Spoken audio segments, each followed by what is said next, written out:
I'm backstage. Can you hear me? Yes, we are live. Are we on the officially live? Yes. All right, let me find YouTube on the other thing. And YouTube, Cool. where is where would that be here? Hmm. All right, well, I guess some people will join us in a little bit. Um, this is the live one. All right, let me lower it on this thing. Penelope, Parasite, and Chloe are already here. Thank you. We're gonna have. Let me send this link and see how official this is. Where I have. Hello, hello. Is it work? It's working, right? Yep. I don't see why I don't see a lot on that, but all right. I'm Oh, very is it not excited. live on where is it? Oh no, no, no! I just meant I didn't see it. The blue lights. I just coughed. It's working. Oh, nice. I very excited about some of these pictures you're doing here. Hi, Scarlett. This is a spontaneous thing.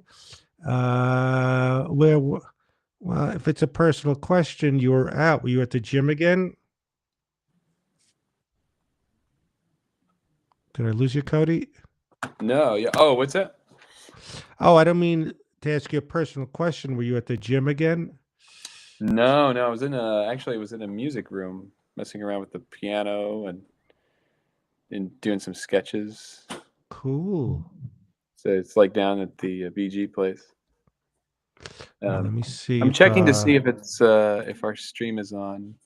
it Let's see. is. I see it on YouTube, and we Oh, already okay. have comments from Penelope and Chloe and Scarlett.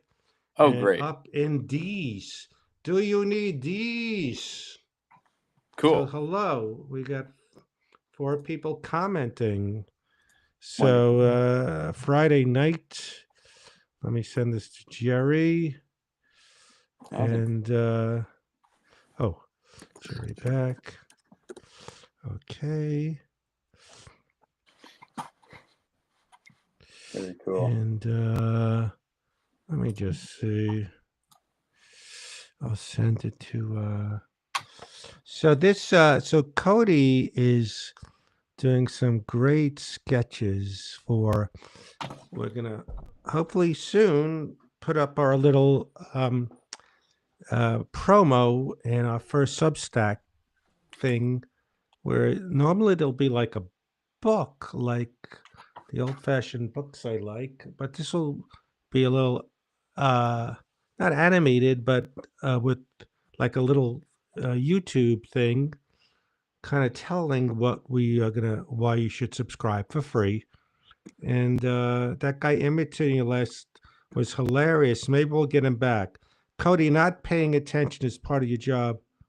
All right, Penelope's getting a little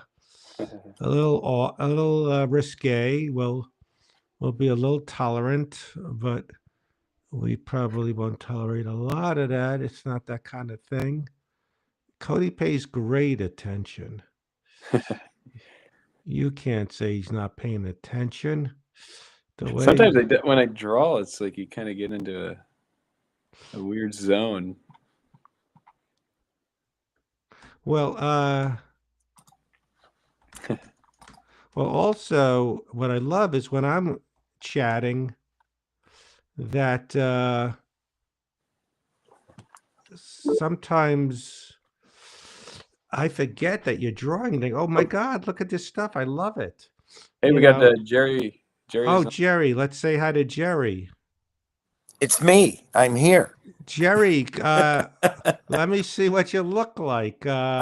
Can you see me? Yes, Jerry, thank you so much. I don't know if you've seen on YouTube or Facebook this talented young animator, illustrator from the Midwest reached out, and for like 3 years we've been fooling around with some stuff, and we do this where we show people the creative process, Right. and Neat. uh, and I thought to make him happy, and we have a few viewers. Today is Friday, not Sunday. That's right, Al. A few comments. Animation. Now, I've known you maybe 30 years. I don't know. I know we lived on the same block for a while. Are you still there on No, where you? actually, after 29 years, I left Yeah, that that's apartment, okay. and Well, now I am. What's it? Sorry, what? I was gonna say if as long as you've left it, we can say it was Spalding was the street. Yes, and Yeah, actually, you will remember now. No, no one's going to remember this on your unless you're an LA historian. But yeah. years ago, a plane hit Yes, a apartment down the street from us. And yes, so I was on the phone with my friend, with the TV on in the background. Then I see fire, Fairfax District. I said, "Oh, yeah, that's where I live." And then I heard sirens, yeah. and it was down the block. Yep. And how did Norm Macdonald end up there? Do you remember that? Oh, I don't know that. I just know that You were it was saying Norm was, yeah. Somehow I bumped into Norm, and what did you really. remember about that day? Yes. I remember. I lived like it was like across the street and maybe three houses up. It was right on the corner of whatever that corner was. I'm forgetting the name of it right now. Either And Rosewood or yeah, Clinton. Yeah. or Oakwood. It was Rosewood, I think. Yes. Yeah, Yes. and it was right there.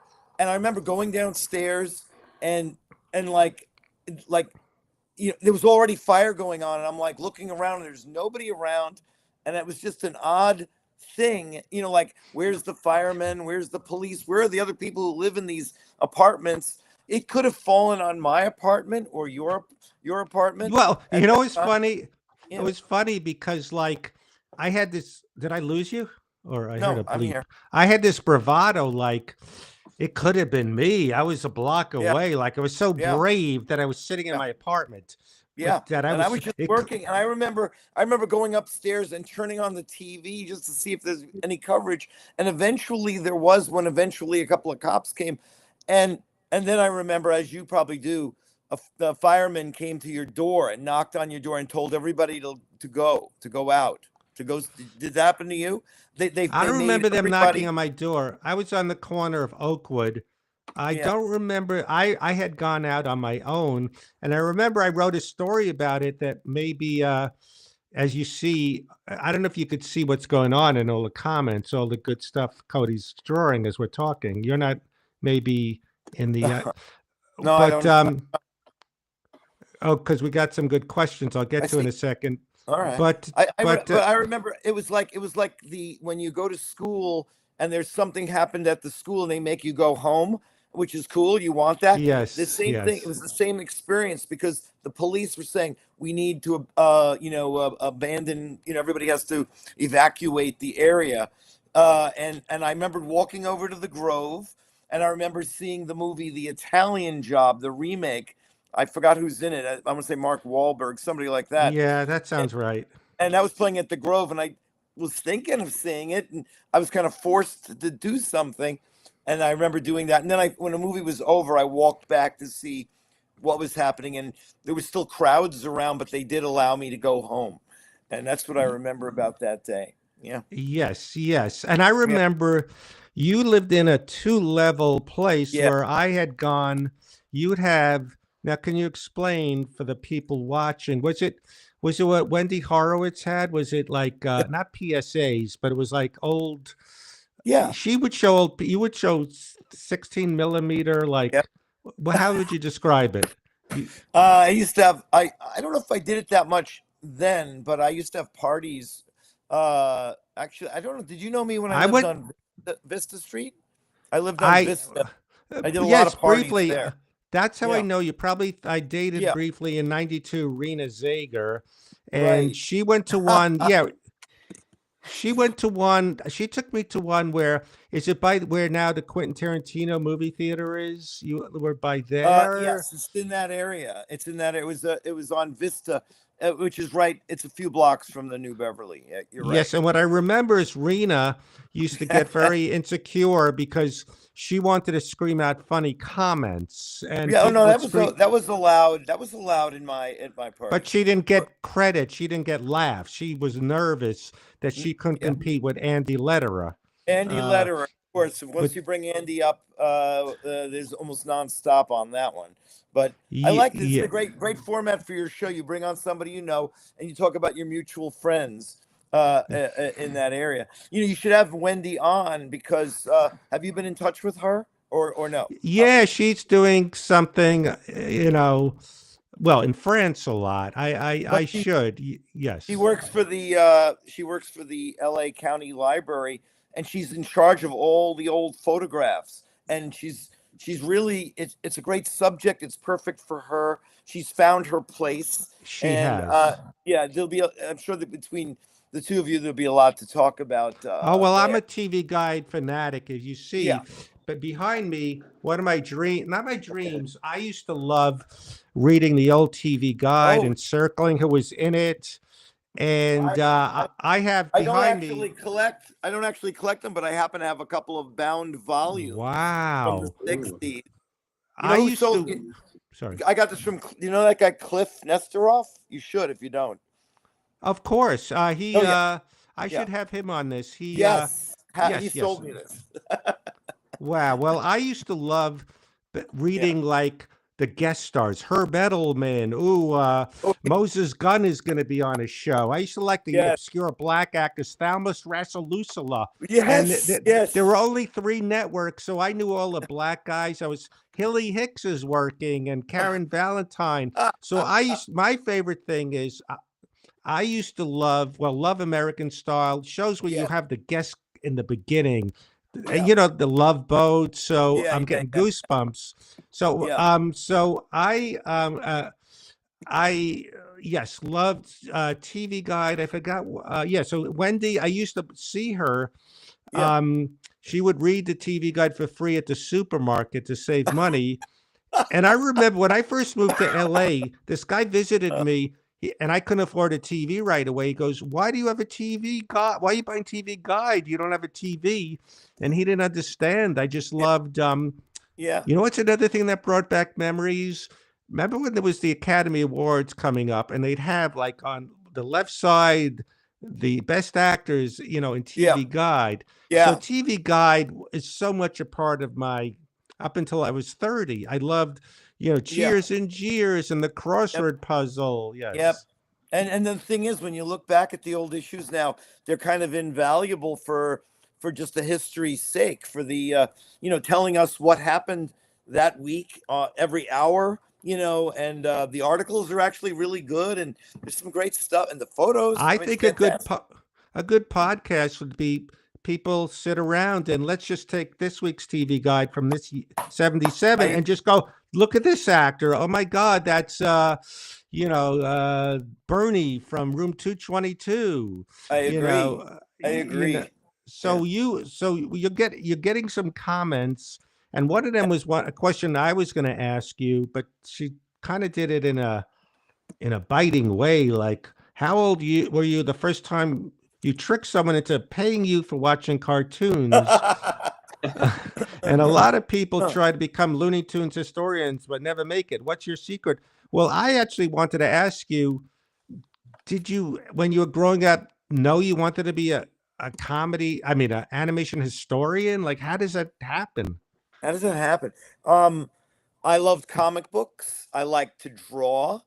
This is that era of the late '60s. I'm in junior high, and I'm discovering in New York. I lived in New York, Queens, Flushing. Right. I discovered Right by East. where the thing on the Belt Parkway where they had the World's Fair. Yes, I lived walking distance to that, and Yes. and the I wanted to be a Marvel cartoon artist, and the East Village Other R. Crumb, the great Marvel Yes. comics at that time, and the beginning of comic book conventions. And I didn't know what I was going to do in the future. I just knew I kind of felt like I wanted to draw, and I got it myself at SVA, School of Visual Arts. I wanted to Yes. animate, and then at that time, which was like the early 70s, the animation business in general, was in California, and B, it was actually at the worst period of its existence. And I say that now as an animation historian. Nothing could be lower than the early mid 70s of animation. It was just Saturday morning cartoons. Ralph Bakshi had emerged. There were a few things that were interesting, but really it was I call it the dregs of the business. It wasn't like today. It wasn't an industry as it was in the 40s and 50s, and like it is today. It was just a What was very, it very about bad time. I grew Yeah. up with the 70s. What was it about the 70s that was not up to Yeah. par? We will answer the question ultimately, but the what was another part? Well, here's the deal: Walt Disney had died. There was no leader in animation. Even the Disney films were really, really cheap, whether you like them or not. And I know people do. Things like Robin Hood are pretty chintzy. They reused a lot of old animation. That was just Disney. No one else was doing any animation, and the other movies in movie theaters were the Charlie Brown movies, and things were just at a very low budget. There was no sensation in animation as there had been even in the 60s when the Flintstones went on, or How the Grinch Stole Christmas, or this or that. But by the 70s, it was all kind of boring even in my opinion. I personally got into the old Looney Tunes, classic cartoons that were run on weekday afternoons, and then at some point I had an epiphany when I was at SVA. Um, Even the teachers there were showing me old cartoons from the 40s, and I kept thinking, this old stuff is really great. Where can I find out more about it? Well, as we know, back then we didn't have internet, we didn't have IMDb, we didn't have computers, we didn't have books about animation. There was nothing, Right. zero. So I began to research on my own for myself. What was every Looney Tunes cartoon? What was every Woody Woodpecker cartoon? I wanted to know, and I was doing it just for me. And then the good news was that, and this will cut the story. The good news is Leonard Maltin, who was Sure. actually quite unknown, but he had written some books on movie shorts and those kind of things. And he had a class at the New School on it was like a little mini class on the history of animation. And I thought, oh my God, I have to meet this guy anyway. And that's my thing. I'm really into the history now. And I met him. We became best friends, and we still are to this day. Yeah. And uh, during the 70s, we talked about and ultimately worked on a book which came out in 1980 called, here's my beat up copy of Mice and Magic, which I worked on, and Leonard. And this is like the first history of American animated cartoons that came I want out. to get that. Is it on And Amazon? yeah, and it Okay. was made. It's done in 1980, but it's still valid. It's used in a lot of college courses today. As a good basic history of the American cartoon, and that was the beginning. And once we did that book, I actually thought, by 1980, I thought, okay, that's it. I've done my animation thing. I was also into old movies, comic books, and that sort of thing. I was working for United Artists at that time. That's a whole other story. And but what happened is ever since that book came out, there hasn't been a day where I didn't learn something new or find out some piece of animation archaeology. And I'll plug my blog, cartoonresearch.com, which I is a want. daily blog of new discoveries or just Oh, chit chat.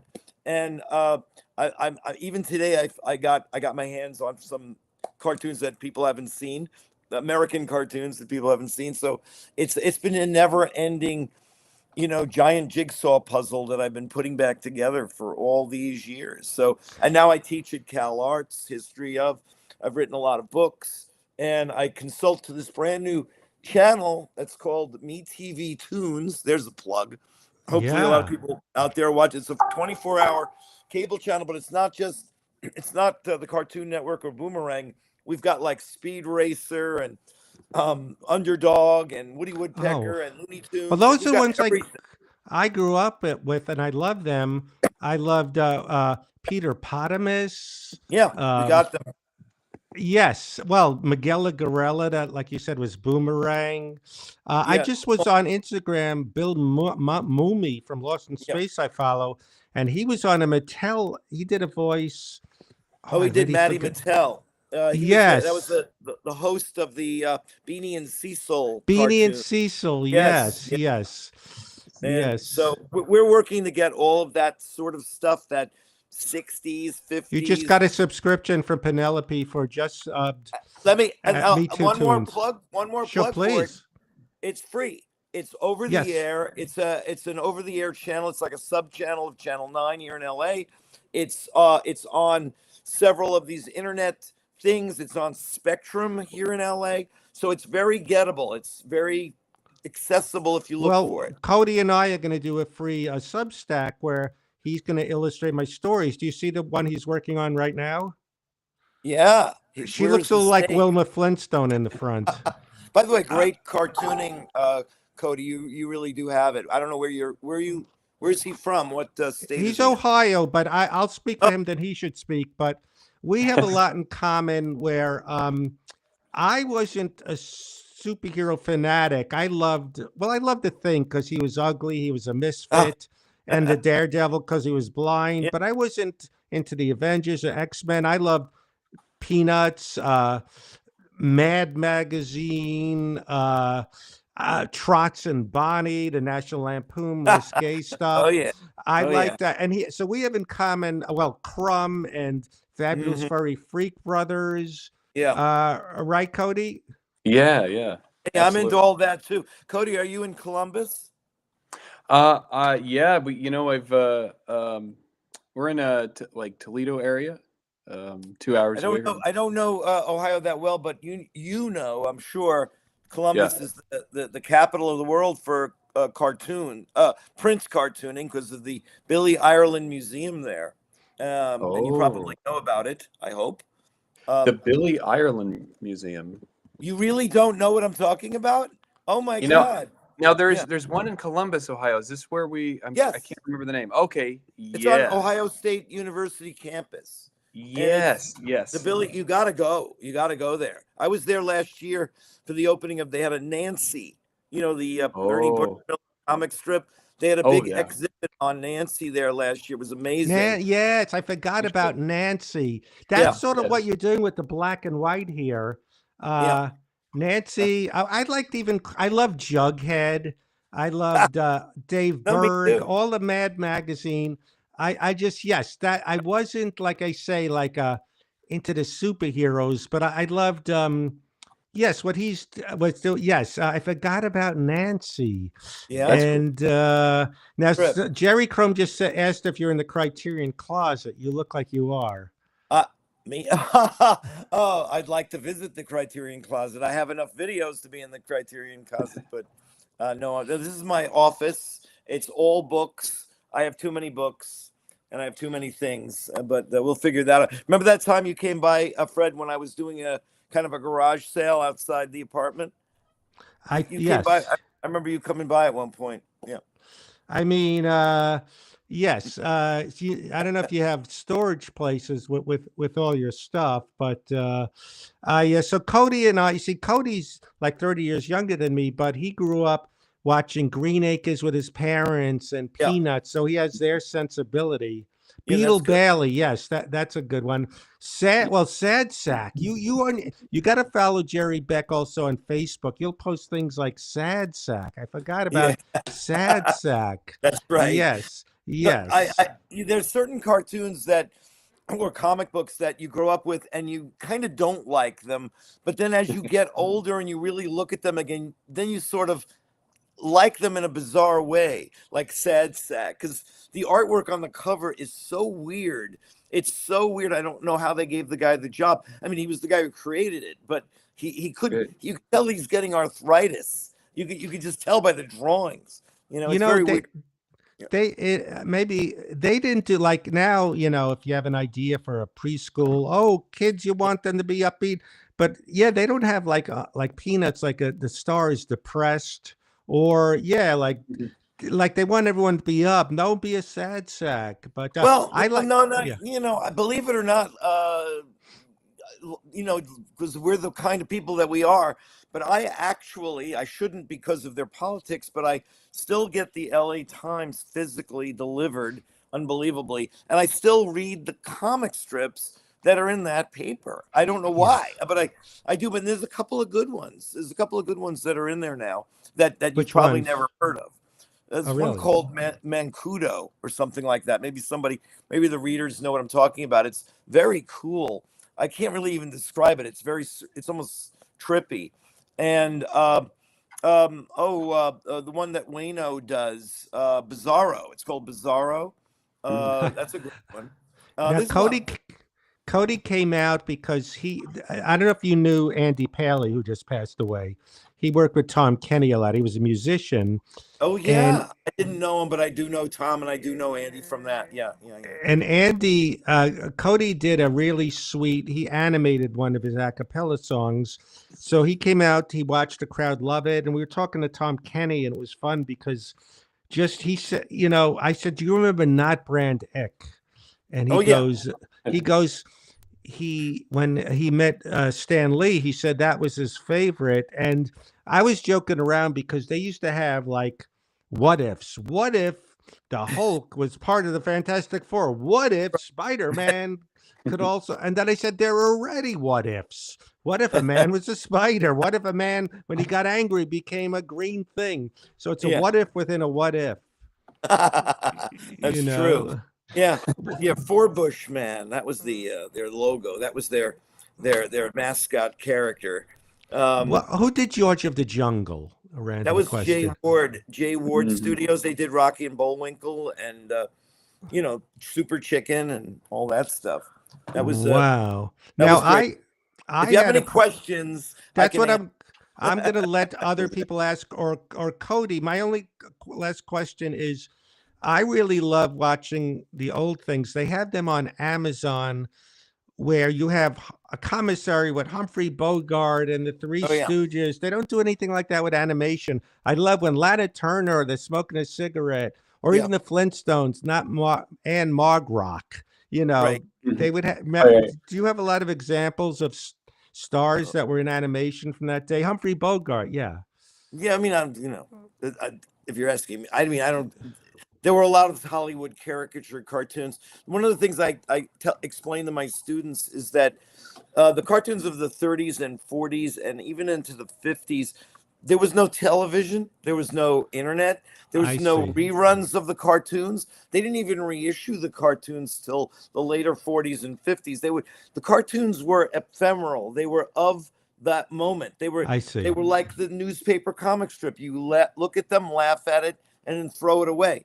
It wasn't meant to be seen again. But what makes them great is that they're time capsules of the period. Yes. They're Well, I even love yeah. the. I don't know if they're banned, but Asian and black Oh, yeah, stereotypes were so they're banned. crazy. They're banned, but more and more of them are banned as we go along because um, they as the years went on, they even though they stopped doing wartime stereotypes or black stereotypes, they would still be doing American Indians or Native Yes. Americans, and they would be doing, the Irish policeman. I keep wondering when one day someone's gonna protest, the 1966 Adam West Batman because because of Chief O'Hara. And technically, Uh-huh. he's a stereotype, So, that sort of thing died hard, as they say. It didn't. It took a long time for it. One of the worst animated shows was one of my favorites, the Hulk, where the ever loving Hulk, where they took a comic book and just held it. Yeah, Doc Bruce Banner melted by, what yeah. do you know about that? How did that Oh, come about? Why was that such cheap animation, but it was still great? well, it was partially super cheap animation. Well, because it was cheap, and that was a good thing for the studios making it because it didn't cost a lot to do. But they had all the artwork from the comic books, I see. and they wanted to rush it on because it was the superhero craze of 1966, 67. When Oh, there was so many of them. So they wanted to get the Marvel characters on there. There's a wonderful video online, and don't ask me to give you the guy's name or where you can find it, but there's a video. Oh, I just remembered his name, Jack Orbont. There's a guy named Jack Orbont. He's passed away, But before he passed away, he's the guy who wrote those songs. You know, Doc Bruce Banner, and he did a video of him singing those Marvel songs, and because he wrote them, he Get sings out of them here. with such reverence. I mean, Doc Bruce, he acts them out like he's a Broadway Wow. performer. Jack Orbont, look Marvel superhero theme songs. You can find the video. It's on YouTube. Jeff comments, Scatman Crothers was born 150 years ago today, also known as Hong Kong Phooey. I wish that verse with Hong Kong Phooey. Hong Kong Phooey was a Hanna-Barbera Saturday morning show. Scatman Crothers, we talk about him today on my blog, on my cartoon research blog. We celebrate him. We talk about a lot of his different. He did a lot of cartoons, actually. Oh, wow. So you know, and it's very interesting because of this article.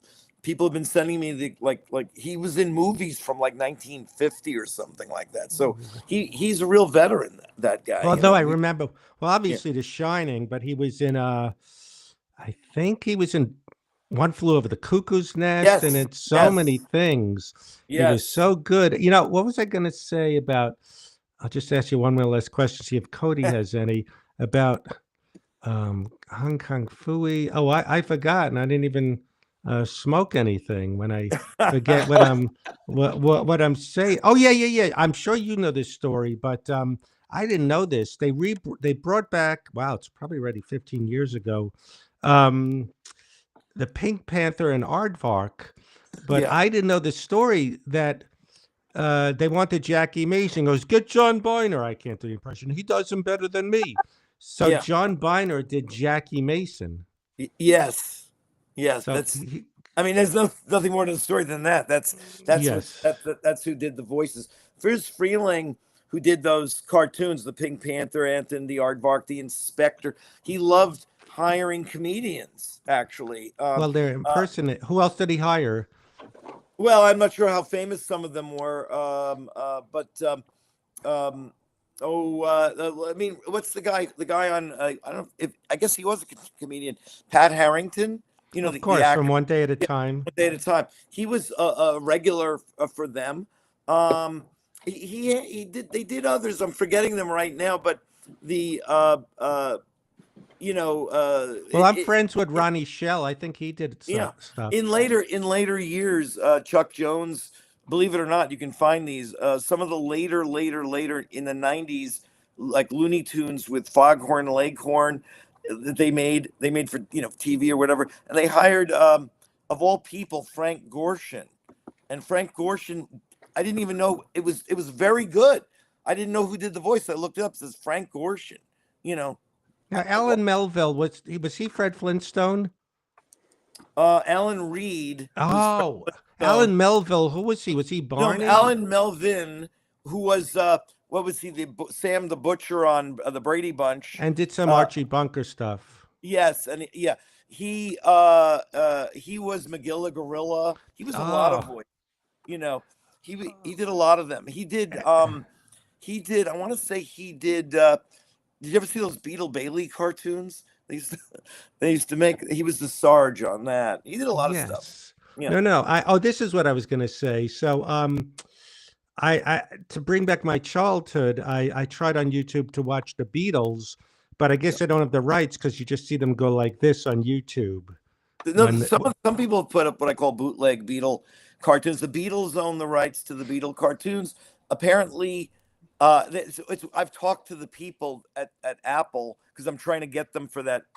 That's my job. I actually work for that Me TV Tunes channel, and part of my job is to try to get obscure cartoons on the channel. And the problem with the Beatles is that they love merchandising. They've licensed the look of those characters as for kitschy merchandise, but they don't like the cartoons, and they don't feel they want anybody to see them. So they've held them back. They don't know what they're doing with them yet. They'll figure it out eventually, but Cody, they do have them. Cody, do you have any questions? Well, it's funny because that was actually one of them, like the Beatles cartoon. Because I recently was looking at those, but I was thinking. Well, do you know the story that the only reason they made Yellow Submarine, right? Because believe it or not, as much as different as Yellow Submarine is from those TV cartoons, it was made by the same studio, and Oh, really? they only made it because the Beatles had a 3-picture deal with United Artists, and by the later '60s, when they were taking drugs and seeing the Maharishi, doing another movie was not something they wanted to do. And the cartoon people said, if you let us make a Beatle animated feature, that'll fulfill your contract. And Wow. Wow. everybody agreed with that.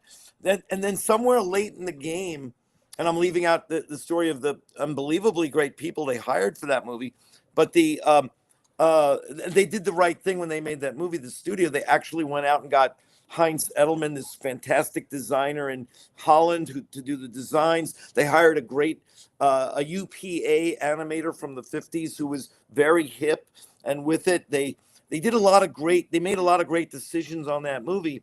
And late in the game, the Beatles, people were saying, "Well, do you want to see this movie they're making?"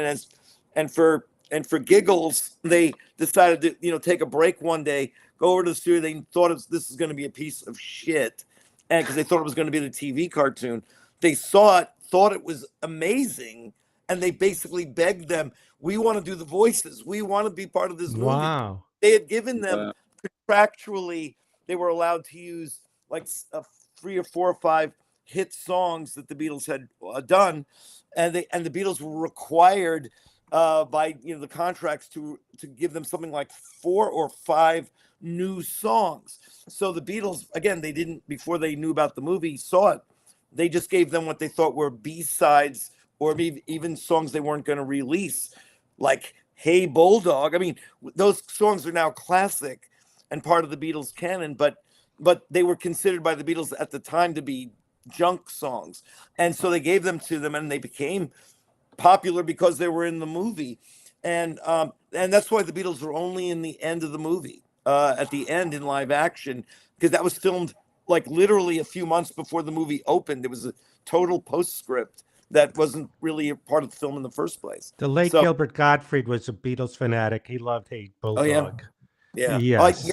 Great song. It's one of the few songs where, and I haven't really, I believe I've looked this up online. It's one of the few songs where they actually filmed like the making of that recording. They like filmed a lot of film around that one for whatever reason. Oh, Showing you how they did it. It's they didn't do that with a lot of their songs. that's fascinating. Wow. Anything else, Cody? Yeah. Anything else, Cody? Oh, yeah. Yeah. I was thinking about this cartoon I got on DVD one time, and I never really heard of it until I just saw it. It was like called the Super Six. Oh God, I love the Super Six. What is It's that?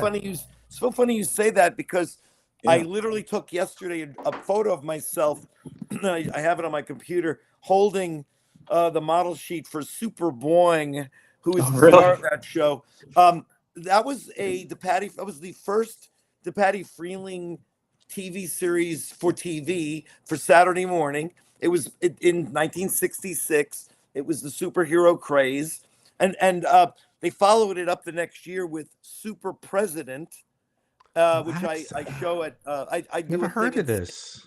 San Diego Comic-Con. Go online and look at Super President. That one's awful, but it's funny awful. It's good awful. Super Six is actually good. It's actually Right. a fun cartoon. Who was And in it? The lead actor, oh shoot, I know his name. He's not famous. He's a B actor from the '40s and '50s. Shit, I'm not remembering his name right now. I'm trying to think if there's any other big names in it. I'd have to go look it up. You guys can look it up online these days. All right.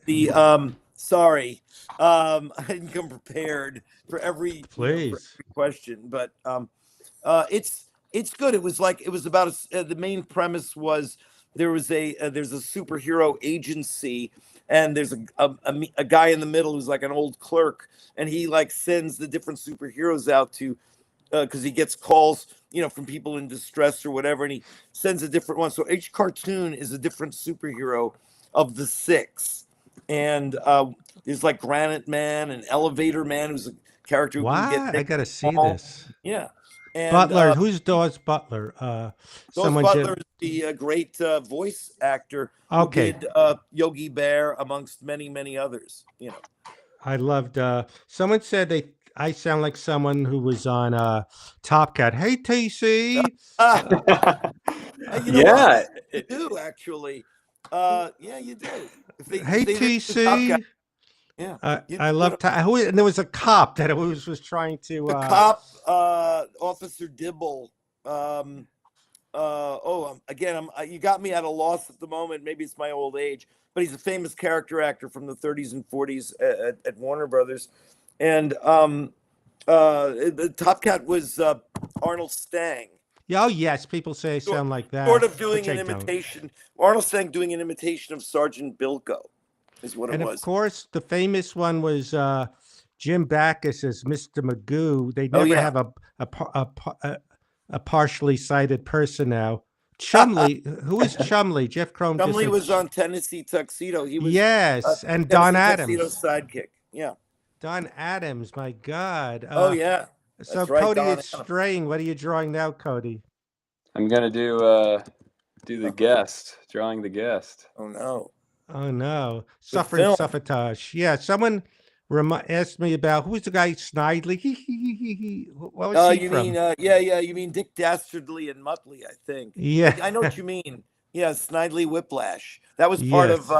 of Dudley Do-Right. That was the villain on Dudley Do-Right. Oh my God! So, what was the last era you have real reverence for? Well, I have reverence for different eras. Like you're right. I've lost track of what's going on. Yeah, Today. probably after the '80s.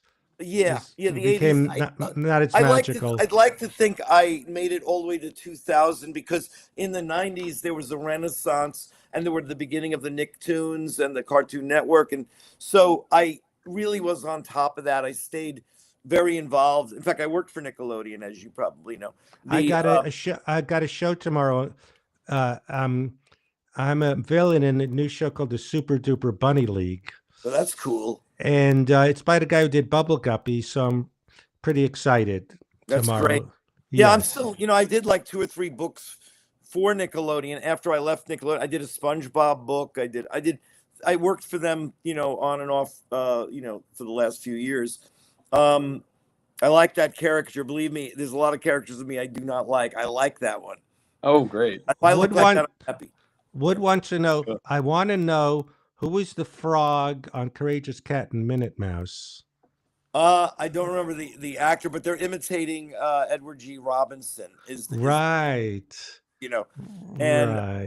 yeah, that was a very low budget cartoon. It was created, as you may know, Radio by Bob Kane.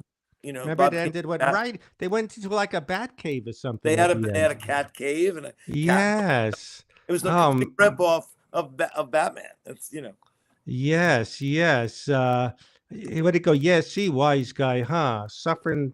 Yeah. So we're getting a little few comments, and Jerry is great. I'd always bump into him. We lived in the same area. Oh, good. And I now hope it's somebody I like. Oh, I'm sorry. Oh yeah, someone said yeah. See, Bubblegum. Oh, I love that show. When you need to watch it again. What were preschool classic shows? Would be like the equivalent of Bubble Guppies from our generation. Well, I don't think we had that sort of thing in Yes. our generation. But I'll give you the one from our generation, Tom Terrific. Did you ever see that? I would You might refresh be me. too young for that. No, I remember it, but refresh It me. was on the Captain Kangaroo show, and it was they stopped rerunning it in the mid '60s because it was in black and white. Well, Because, yeah. Oh yeah. and it's a kid who can turn into anything, and he has a dog, a lethargic dog. It's not dissimilar from Adventure Time in some ways, but it was done in the 50s, and it's very cool. If you can find them online, it's a serialized cartoon. It was very cool. Well, I was telling Cody once a real obscure show. I don't think it was a national show. It was called Winky Dink and You. Oh yeah, very similar to Tom Terrific, actually. Yes. So that was it's- again, they didn't have really preschool animation when we were young. It was maybe, Yeah, I mean, it was Yeah. not. It was live action like Zoom and Oh yeah. Electric Company. Yeah. I mean, they had preschool things with like Romper Room. You know what I mean? Yes. Like baby stuff. A lot of the cartoons, you know, in the obviously pre 1955 in the movie theaters, they were aimed at the whole audience, which meant adults, mainly even adults. Kids were kind of an afterthought.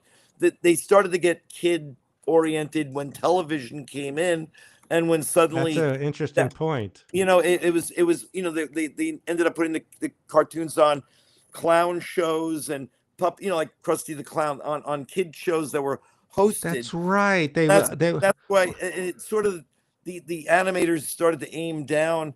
That said, there were still some, like Rocky and Bullwinkle, Beanie and Cecil, and even the early Huckleberry Hound and all that are pretty cool. They're pretty funny for adults. I would recommend them. Then there was kind of what I call a battle between is it an adult cartoon or a kids cartoon for a long, long time. But ultimately, by the '70s, that's another reason the '70s were the dregs. By the '70s, animation was strictly a children's medium, and that's how it was perceived, you know, by the world, by the United States at least. You know. Well, I'm definitely gonna bring back memories. I remember Winchell Mahoney and Oh, Knucklehead yeah. Smith. Yeah. I hope that's on YouTube. Any other last questions, Cody, or anything? We'll let Jerry go. I'll come Um, back for a longer one in the future. Yes, that would be oh, that'd be great. We'll have yeah. questions prepared. Anything else, You- Cody? No, I mean, I have to say, um, it's such an honor to have you on here. It's like I remember seeing you in all the behind the scenes stuff that Yeah. you Yeah. know, Yeah. I um, had hair and all that. Yeah. Yeah. yeah, yeah, I'm still working for Warner's. We don't make those behind the scenes things anymore, but we're still putting out Blu-rays of nice. classic cartoons. We're restoring cartoons just for Blu-ray. Excuse me. And you know, it hasn't ended yet, but you know, everybody out there, cartoonresearch.com I'm gonna get. and MeTV Tunes. You have Oh, no I'm gonna answer Wood's question. I know this. What was the show with the magic mirror where she would look through and say, "Hi"? that That was Mickey Mouse. no, that was Well, Romper. I see Pilly. Oh, that was Mickey Yep. Mouse. No, Oh, it was Romper Room had the. Romper Room had that. Yeah. What was the show where? Well, why? Because I like you. Where that was Romper Room where I see Billy. No, Mickey. No, Mickey. You're confusing Mickey Mouse Club with Romper Room. In Mickey Mouse Club, they had a mouse cartoon and they sang a song and it would open a door, a vault with old cartoons in it. Yes. That was a cool thing. I mean, you know, that was a pretty elaborate kid show actually. The Mickey Mouse Club, the Walt Disney Studio spent a lot of money making that show. You know. What was the one where I see in the Magic Mirror? That was Romper Room. Was that national? Of course. Yeah, what they did was it's sort of like a franchise. Bozo was like that too, meaning there'd be all over the country there'd be a Bozo show, but it would be produced locally with a local guy who Right. played Bozo, and similarly with Romper Room, they syndicated it all over, but it was a woman at the local TV station. You know, if I'm explaining this right, you know what I'm saying? There was a New York version, there was an LA, I there was see. a Chicago version. Sandy, not Sandy Barron, Sandy Oh, Fox. No, Sandy Sunny, Fox is an animation well, person. Sunny Fox, New Sunny York. Fox. I grew up in New York. We had Wonderama and the Sunny Fox show. I really liked Sunny Fox. I actually got to meet him and have lunch with him. He's finally passed away, but he, the New York hosts. I keep hearing about Sheriff John and these other hosts from out in LA and other places, but the New York guys wore suits and they talked kind of intelligently to the kids about the cartoons we're going to see. It really influenced me because I felt like they were really telling me about Farmer Alfalfa and who made it. Like in New York, we had Officer Joe who I showed us remember Officer the Joe. Three Yes. Stooges, but he was cool about it. He would always have the Three Stooges would come on live if they happened to be in New York, and they would explain about how they did all the hits, and it was very like again intelligent is the word I'd use. It might not be, but it was very smart. They didn't goof it up, They so didn't I liked cater it. to kids. Yeah, Wow. we Well, had Chuck McCann in New York. Well, no, I never. He had an afternoon show, Yeah. and I didn't know he had a sketch show in Jersey or something. I Chuck- ended up knowing Chuck. Yeah. He Me too. had a show called Far Out Space Nuts where he Yeah. claimed Spielberg or Lucas took a Star Wars idea because he saw Far Out Space Nuts. So he was, he was a little. He liked to talk a lot. I don't want to talk bad. He was a great guy, but he Great. loved those stories. I used to love those. What year were those things with Sigmund, those kind of, what were they, Yeah. afternoon live action things with Far Out Space Nuts? Mostly Sigmund? those Croft shows were on Saturday morning. I really like the early ones like Puff and Stuff and the Bugaloos, and those were all around Now, 1970, not 1971, 72. Very psychedelic. now Campy. Wendy Horowitz, we know, Horowitz. she was the only one I knew who remembered a show called Run, Joe, Run. Oh, I remember that. Yeah. About, it was like The Fugitive, but it was a dog who was accused of something he didn't do, and he was Oh, on the run, and yeah. he was trying to prove his innocence. It's so stupid, but I loved it. Me and Wendy have a thing about I used to have a 16 mm print of a very rare show called The Kids from Caper. Did you ever hear that one? No. Oh, that was a ripoff of the Monkees, is what it was. It was four guys, and they sang songs, and they had an album, and it was like the Monkees, except they were fighting crime. That was the only difference. And and I had one episode of it, and Wendy made me show it to her every single time she came over, because I liked it too. So, and it's really rare. It's hard. I don't think it's on YouTube. Oh, here's one from my childhood: Skippy the Bush Kangaroo. Oh God. Skippy, You know what? Skippy the Bush Kangaroo. That was a live action series from obviously Australia. Yes. And I have to admit, that's the one thing I never watched. I mean, I saw the commercials. I know about it. But I really never. It was good. Another young people don't. I'm the old guy saying young people today, but they don't have the joy of theme songs because now they got to get them as quick as possible, like the Brady Bunch. Right. I'm old enough where I watched the Brady Bunch and Partridge Family in prime time. Yep, me too. But yes, what do you mean with Chaka? Was Clutch Cargo a local cartoon on WGN in Chicago? Well, first of all, a Chaka is, I believe, a character from Land of the Lost. I could be wrong about that, right? I think I'm right. And Clutch Cargo was not that's the one with the live action lips. There actually were several shows with that. It was a really limited animation show, but the lips were live action. So one show I loved was Lance Link. Oh yeah, that was a show, Lancelot Link, where monkeys are like James Bond, and they give them peanut butter and they move their lips and they put like hats on them. Yes. Right. Oh, great memories. Yes. Jerry, let's please do this again. I got to keep Cody happy because get him. Jerry Beck's going to come on. We could do some stuff. Well, as look how great he got Tom Terrific in there, and Mighty Manfred, and Daffy Duck, and film, and that really is me. That's very good. We will get this to you. I really want to have that. Yeah. Yes. Sure. Gary asked, "What is your favorite cartoon?" I would guess he couldn't have one. There's too many. To answer. I actually, I can almost answer easy. What's my worst cartoons? And by the way, I do a program down in San Diego Comic-Con for the last 20 years called The Worst Cartoons Ever. It's usually on a Friday night. Sometimes it's on Saturday night down there. If you go to San Diego Comic-Con, look it up in the program book. Worst Cartoons Ever. Al hated Hoppity Hop. I never heard of that. Well, I think he's thinking Hoppity Hooper. I don't know. There's Hippity Hopper and Hoppity Hooper. Hoppity Hooper was the Jay Ward a cartoon, which is actually pretty good because it's Jay Ward. Jay Ward never did anything bad, in my opinion. And but Hippity Hopper, which is probably not what you're thinking of, is the kangaroo from the Sylvester cartoons. That they think is a giant mouse. So I know your people know what I'm talking about out there. Wow. You like Grape Ape? I never heard of that. Grape Ape. Yeah, that's a Hanna-Barbera. I have to say I'm not a fan of that one. Wow.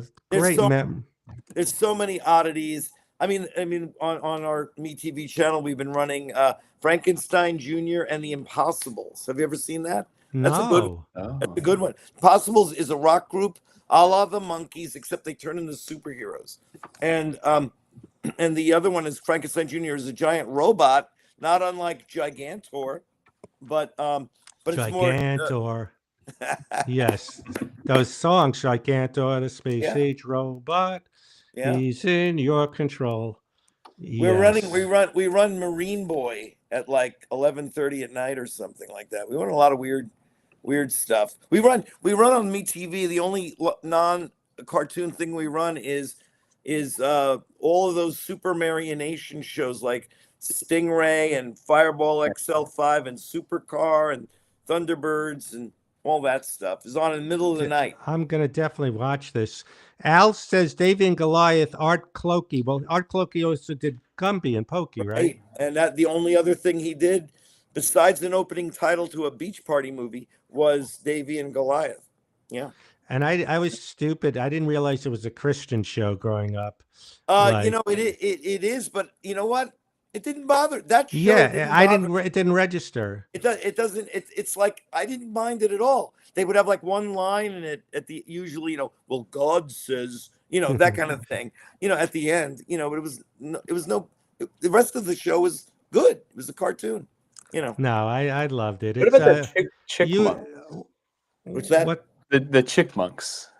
The Chipmunks, Alvin and the Chipmunks. Oh yeah. Now that's obviously been brought back, and even the cartoon fans don't like the later versions, but the original version that was on in prime time in 1961, done by Format Films, really, really cool cartoon, which included Clyde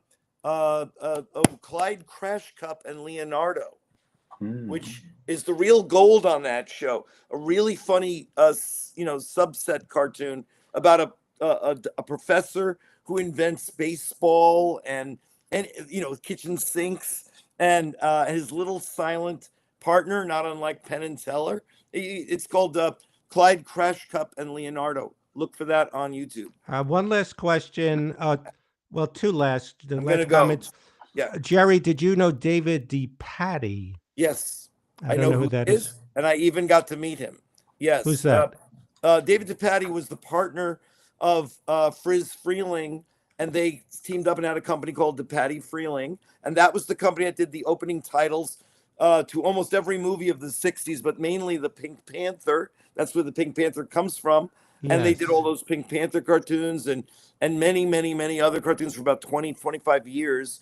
And David DePatie was originally a producer at the Warner Brothers cartoons without credit in the late 50s and 60s. And when they closed the studio, he went to Warner Brothers and said, we're actually making money. We're doing commercials. This is a great little unit here. We shouldn't close. And they said, we're closing it.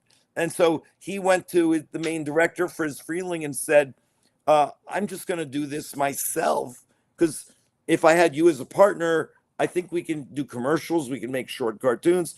And it was a big success for them. So Dave DePatie, he recently passed away, very recently. And the last one is Al says there was an obscure thing called Jot the Dot. Yes. Made in Texas. What is that? Not made by any of the, it's a very cool looking cartoon. I can't even explain it. I'm going to look it up on YouTube. Look it up. It's very cool. Look, very 50s, hip, oddball. It might be religious. I could be wrong about that, but look it up. Well, I realize the great thing about Jerry Beck is if you know his stuff and you talk to him, you feel good. Puts a smile on your face because you're remembering fun stuff. Yeah. And please, all right. So tell me again, I'm going to subscribe to Meet TV or what? It's, here's the cap they gave me. It's called MeTV Tunes. You can look them up online, metvtunes.com. MeTV Tunes. It'll tell you where it's playing in your state or city. It'll show you the schedule of what's run at the moment. It's going to change soon with even more cartoons. And it's like I say, it's gettable. Meaning, I've had a lot of people go to me like, I don't want to pay any extra money to buy an antenna. No, it's free. It's Yeah. free. There's so many, if you look for it, it's not only on cable, it's also over the air. So go for it. Well, you have a great weekend. Thank you for Okay. chatting. Yeah. And we'll talk soon. And I'll get you, send me on Facebook message your email. I'll get you a good resolution of this picture. Okay. All right. Thanks, Fred. I'll talk to you soon. I'll see you Uh, soon. And I'm going to try to figure out how to turn this off. But Oh I yeah, will. All right. All right. it can help. Hey, thanks Thank you, again. Jerry. Well, I'm glad he came on. That was fun. So you were familiar with him. Yes. Cartoons, and they have a guy that looks like Norm hosting cartoons and doing skits. I remember when I worked in Canada, they had a thing before called MTV, but not the music thing, where like a Canadian late night thing with sketches and old stuff. Well, I'm glad you and this is the new setup as you see where Wood on FaceTime helped me Looking good. yes, where you can move it away up near you and you talk into it. I showed my friend George. He goes, "Aren't you going to have echoes?" I said, "As long as I talk close to it and look at the monitors." So far, what I've done hasn't echoed. And that for the things we're going to do on Substack, we're going to do it like the old time, comic book. Yeah, like the way Jerry still reads cartoons, where I think people, as much as it's fun when you do animated stuff with our stories, it's fun if you just kind of like just look at it and take your time like mad and see little details in it because you do great details, Cody. Oh, thanks. So who's that with the tinfoil thing on his head? Is that the Kool-Aid guy? What's this? No, the thing for Jerry Beck. Oh yeah, over here. Oh, that's Tom Terrific. All right, I got to check that out. And then his dog is right over here. Oh my God. And, Now, I guess you've never been to a Comic-Con, Cody. no, I've been to things like Spectrum Live in Kansas City, Missouri, which is like basically just like artists and stuff, but never like the like more celebrity kind of things. Or My friend had me go to some paperback thing here in Glendale, Mhm. and I thought it would be like pulpish stuff, but it was a lot of sci-fi, Star Trek stuff. No, I wanted like old stuff from like F. Scott Fitzgerald about being in Hollywood or just stuff like that. But it was interesting. My friend James, we went to it. Nice. Anyone who remembers Jot to Dot, Jot the dot. I'm going to look up a lot of these things on YouTube. But Cody, do you draw when you're not on this podcast? No, that's why I say you got to do it. No, I'm just kidding. Because he only works when I get Jerry Beck to get him happy. Do you draw when you're not on this podcast? Because you already draw a lot on this podcast. Well, Cody is lucky because you're lucky when you have something you love to do. Some people like actors need a little scene, a job. I always envy painters. You could just therapeutically paint your anxiety away. So I'm talking, so I I love doing this. But you love drawing? I'm talking for you. I shouldn't. Do I love drawing? Yeah. No, I hate it. No. No, I do. It's fun to draw. It's good to draw. Uh, Yeah. Now Jeff knows You can Bill start to hate it if Leff. you stop doing it, but then you have to get back in it. So And what then- is the only negatives? What I'm guessing is when you're being a profession. What are the only like anxiety stuff related to it? for Is there drawing? any? Yeah. Yeah, it would be like if Yeah, that would be like maybe like a really short deadline, and you don't know how to like handle subject matter very quickly. But sometimes that could be Yeah. good. But Actually, having no deadline is a bad thing too. but that's good because like Wood does music, so it's good when you have something Right. you don't have to wait for permission to others. Like Yeah. that's why I love doing this with Cody because I like writing little stories, but it's isolating. Right. And this is like combining. We work together, and you bring, like the Dr. Katz. What I was telling Cody is what I liked about it is there were comedians on it I didn't like, but just seeing what their animators did, it was like Mad Magazine. Now I'm sounding it out. I think it was Squiggle Vision, but what was good is it wasn't like a quick animation, so it really stayed on it. So you saw all the little details they would add to the comedian's jokes. Right. So that's why I like this. Now that this is great. I just love what Cody's doing. Could I see the one with the I'm going to use as a Facebook not Cody worries about being perfect and then he gets a deadline he could stop being well, yes, well that Right. Bridget, I was telling Cody like when I first wanted him to work on the story Christmas in Florida with the drowning and my father in the war, it was taking Cody a long time because he goes, "What style should it be?" And finally, I said, "Cody, let's just roughly sketch it for you. Just do a sketch, and it's all going to be good. You don't have." But he was trying to figure out what it was going to be before he does it, which a lot of us do. Screenwriters, is it going to be good? What's the story? As opposed to bravely going. But yeah, actually, Cody, probably like I always say with comedians it's hard to write material when as a comic you could write about anything. Where do I start? But sometimes it's easier when they say write jokes about Biden or whatever being old so you can, but when it's just anything you go, where do I start? So does it help? Yeah. Yeah. Deadlines. Oh Absolutely. yeah, Cody, yeah, that he spotted himself. Wood on the left, yes. Yeah, Wood. I'm putting some glass. I forgot. uh, I forgot he had glasses. I thought he had 20/20. Yeah. no,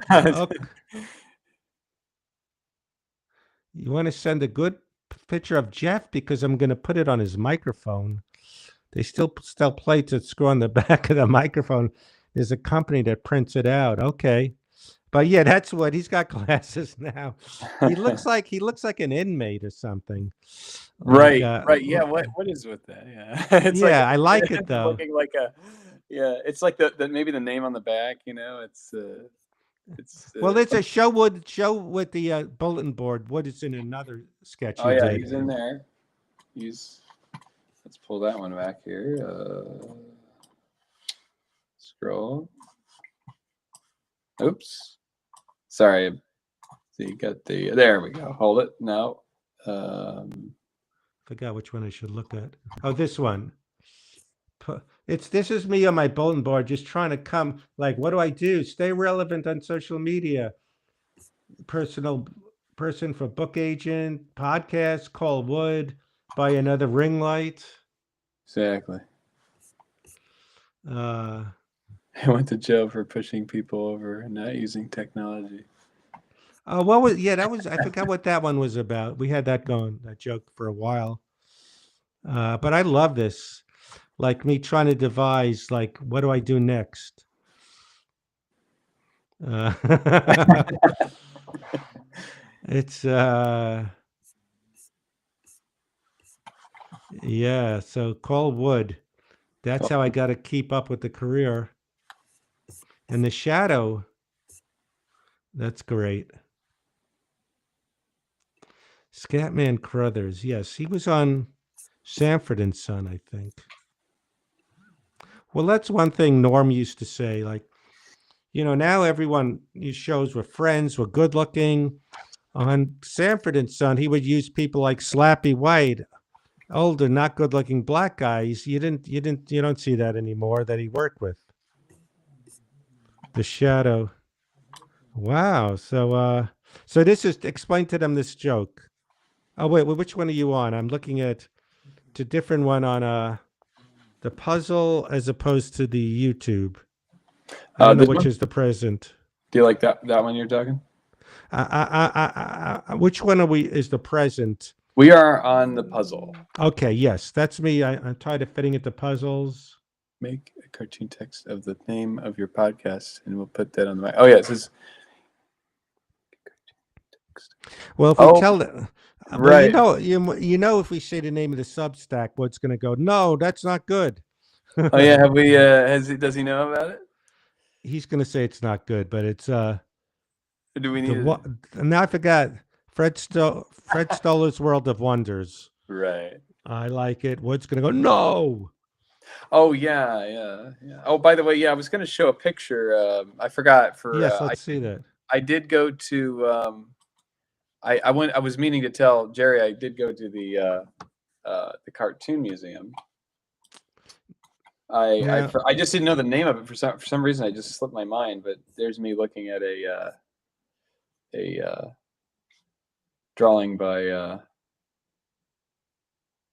what's his name? Harvey Kurtzman. Yeah, wow. I assume Gary took it or Bridget. I don't know. I think I took it myself. Oh. I held. Oh no, I think my mom took it. Yeah, she was there holding the camera. So, but anyway, that's there you go. Back to the drawing board. So okay? There's Wood. Oh yeah, Wood, right there. He's like going, get better lighting. He's like going. He's probably waiting to comment on the sound. Hey, you get a lava lander mic. That's better. Thank you, Scarlett. Yes, you can subscribe already for the Substack, but we're going to get this hopefully soon where Cody seems like he's pretty close to having it done. A little intro video telling you why you should subscribe and make it sharper. Right. Make it sharper. I mean, it looks on so we can do streams there. It looks like they even have a thing for podcasting. We could do a tech show with Wood. Right. We could talk like, about your audio. This thing I don't need. That's what is that? Something. Now Wood got me through with face. Oh, and I don't want to turn the thing. It's gonna fall. Hello. Jeff Richards show. He says, "Hey, Jeff Richards." Wait, get him on. Al, are you still there? Because let me see. There's an impression that he never did. Oh, let me see. What can we do? Let me see. I think he wanted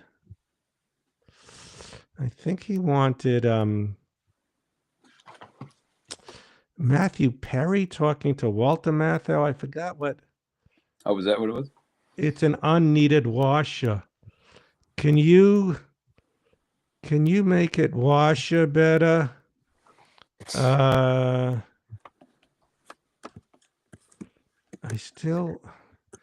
have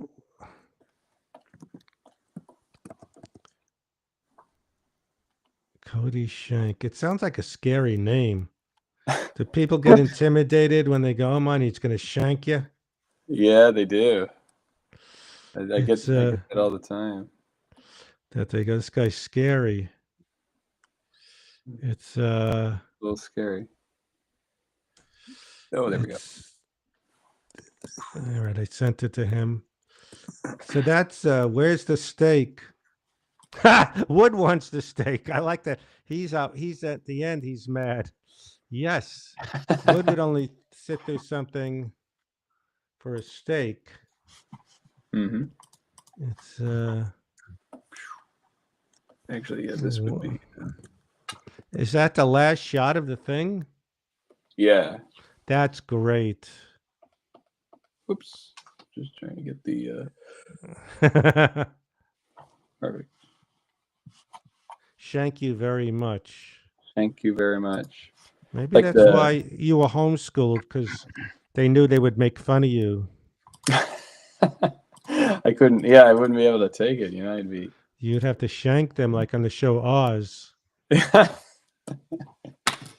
yeah. You It's got to keep me away from the shank. yes. Let's see if now I forgot what Al said. If it was, let me know if Wood pops up. I mean, what's it called? Jeff Richards. Oh right, yeah. Did you have the link? I sent it to him. Oh, you got in trouble for saying "thank you very much." Mm. What is it? A German name or something? What nationality? Yeah, it's a German. I think. Yeah, German. Oh, we got Fred Stoller. All right. Here, let's. Anybody? Fre- I wish you had anybody but me. I'm in such a shit mood, honestly. I just, Wait, I mean, can't even see you. Where are you? I don't see your I'm face. depressed. I don't want you to see me. I don't feel good. I think there's something with my feet. One of my feet, the toe is kind of pointing the other way, and I Oh my just God. don't remember it doing that before. And now, I was gonna go out for a walk, but it seemed a little too cold for me. It was about 61 degrees. That's too cold, Fred. It's just that, because I'm getting older, I'm getting more fragile. Yeah. If I want to get a piece of pizza, I cut it in half. I don't even eat the whole thing, you know. If I go to, if I go Ross Dress for less, I'm by the time one of those stalls are open, I'm already tired. They don't have chairs there. So, You get dizzy. yeah, get Dizzy Gillespie. I get as one of his records and I just play it. He's, he's really great. Yeah. Now I don't know if Al's here, but he wanted you to do what's it? Matthew Perry talking to Walter Matthau or who talking to Yeah. who? He I was don't disappointed. I don't do Matthew Perry. I don't know how to do that one. He's a little too cool for me. It's Or is it David always Schwimmer? David Schwimmer David. sounds like Dustin Hoffman. I'm very disappointed. Yeah, that's right, Rachel. Don't talk to me like that. Don't look at me like that. On you Now this very attractive. That's Penelope, my David Schwimmer impression. Yeah, let's hear David Schwimmer. This is David Schwimmer doing Dustin Hoffman. Don't talk to me like that. Don't look at me like that. I find you very attractive. Very, very. I like when Dustin Hoffman is kind of smiling. Yeah, we went skinny Yeah. dipping one time, like. Oh no, this is it. Matthew Perry imitation Walter Matthau in Odd Couple, is what Al was requesting. Is that you? Yeah, no, that's not me. It could be somebody else. It might be somebody else. I don't know. It's not me though. What is the one where Dustin Hoffman is? No, dude, don't say that. Where he kind of gets mad. Is that from the interview with that movie with what's his name, David O. Russell? That footage where he goes, "Get out of here!" Where he gets really mad. You do Dustin Hoffman. I know Wood's going back away because I yelled in the mic, but did you do Dustin Hoffman having a meltdown? I didn't say that. Something like that. No, I do him. I do him smoking weed, and he gets paranoid. He's like, why are you looking at me like that? What are you looking at? Oh, Wood, he did buttered sausage. Wait, I got an idea. All right. You should go on YouTube on Cameo as the buttered sausage guy. People would I request it. I can't because I was getting out of the shower and the shower caddy landed on the back of my calf, and now I got a pulled calf. So I'm not, I don't know if I'm going to be able to be working on that right now, unless you want to do it, Fred. So someone said, do Louis Anderson doing buttered sausage. Let's talk about buttered sausage. Where does it come from? What does it do? Get it out of my face. I don't buy jam. I buy honey, and I kiss it on the lips. You did a lot of things I liked where I want to be loved, which is like Louis Anderson talking about being loved and stuff. I want to be able to feel that. It's like when you start to pee in ice cream bowls. That's when you kind of turn the wrong way. Show me water, board. Top 5 answers on the board. We surveyed 100,000, millions of thousands, hundreds of people. I did that show so many times, sometimes 4 in a day. I would wear a diaper just because, not because I was lazy, but it's just I like cushioning. I like a cushion effect. Now, when you did Mad TV or SNL, besides Drunk College Girl, what was it? Drunk Girl, or what was Drunk it? Girl. What did you do? Any other like celebrity impressions, like Oh on yeah, Mad TV? yeah. Well, I did Busey, and then I did I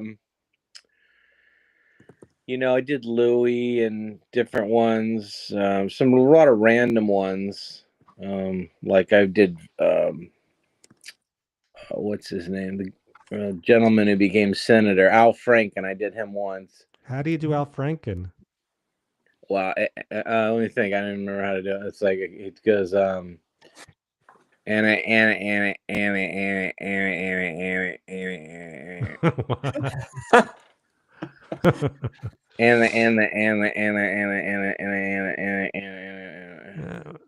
If you did that, I don't think I would have guessed that's Al Franken.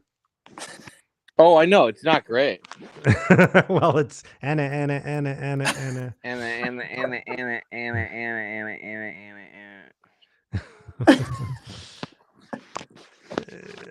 Tina Fey. Can you do Tina Fey? No. Do My Pillow Guy. That's a good one. What about Why he talks like this? Hey, Dr.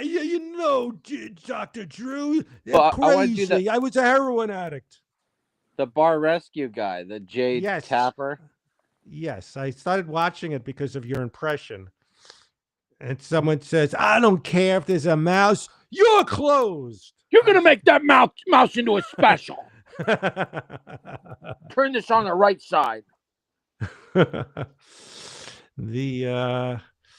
Yes, who can I do? Wood said when you were at my birthday party, you were at the loser table with Ben and Lonnie and Wood. Right. Can you do Ben even though no one knows who he is? Oh, in there, Fred. Oh, Fred, you want to get a hand job from flight attendant in the fucking bathroom, fucking Target? I'm laughing because that is Ben. Oh, okay there, Fred. Well, we got the producer, we got the other guy, so just make a movie, okay? Fred, let's not mess this up, okay, baby? He's making a new corduroy pillow. It's making headlines everywhere. So I forgot there was this. I told a joke at lunch and I forgot it already. So this guy has a parrot, and he goes, "I'm selling him for only $50." Why? Listen to him. He goes, I went to Yale. I have a PhD. I pitched a pilot. They sold it. I can rebuild computers. He talks. Why you sold for $50? He goes, he's a liar. All right, that's not funny. Oh, Jeff. Yeah, I was hoping my phone would run out of power in the middle of that joke. Yeah.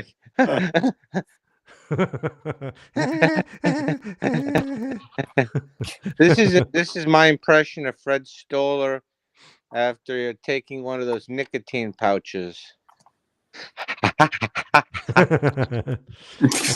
That sounds like someone walking on a hot rock barefoot. That sounds like somebody's traipsing through the woods in the middle of summer. Uh, Yeah, what other ones can we get you to do? Let's see. I could do Jeff Prost. I've been watching Survivor. I got a surprise for you. No, okay, it's not good. What about the Dateline guy? Did I already do that? Who's he? Keith Morrison.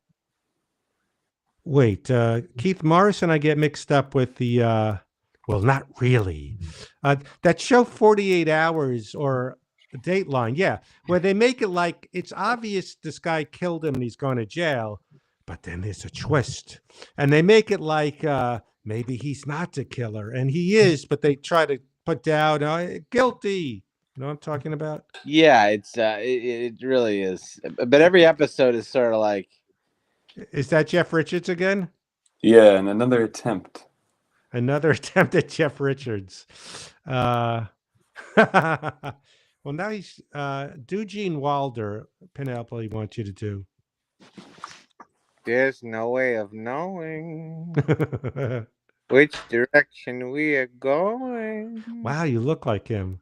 Well, I feel like him too. You know, I just started a new diet and I'm really excited about it. It's vegetables and potatoes. You know, I think things are going to work out. I hope that they do. I don't know. But you know how it is. Sometimes you just get fucked. Is that Larry David? I didn't want to say it too loudly because my window is Right. right to, so I kind of, it's like holding in a sneeze. But I get upset and it's too loud, and sometimes it is, and sometimes it's not. Good going. Thank you. Yeah, it's pretty good. I didn't want to get too loud with it because I get a piece of pizza.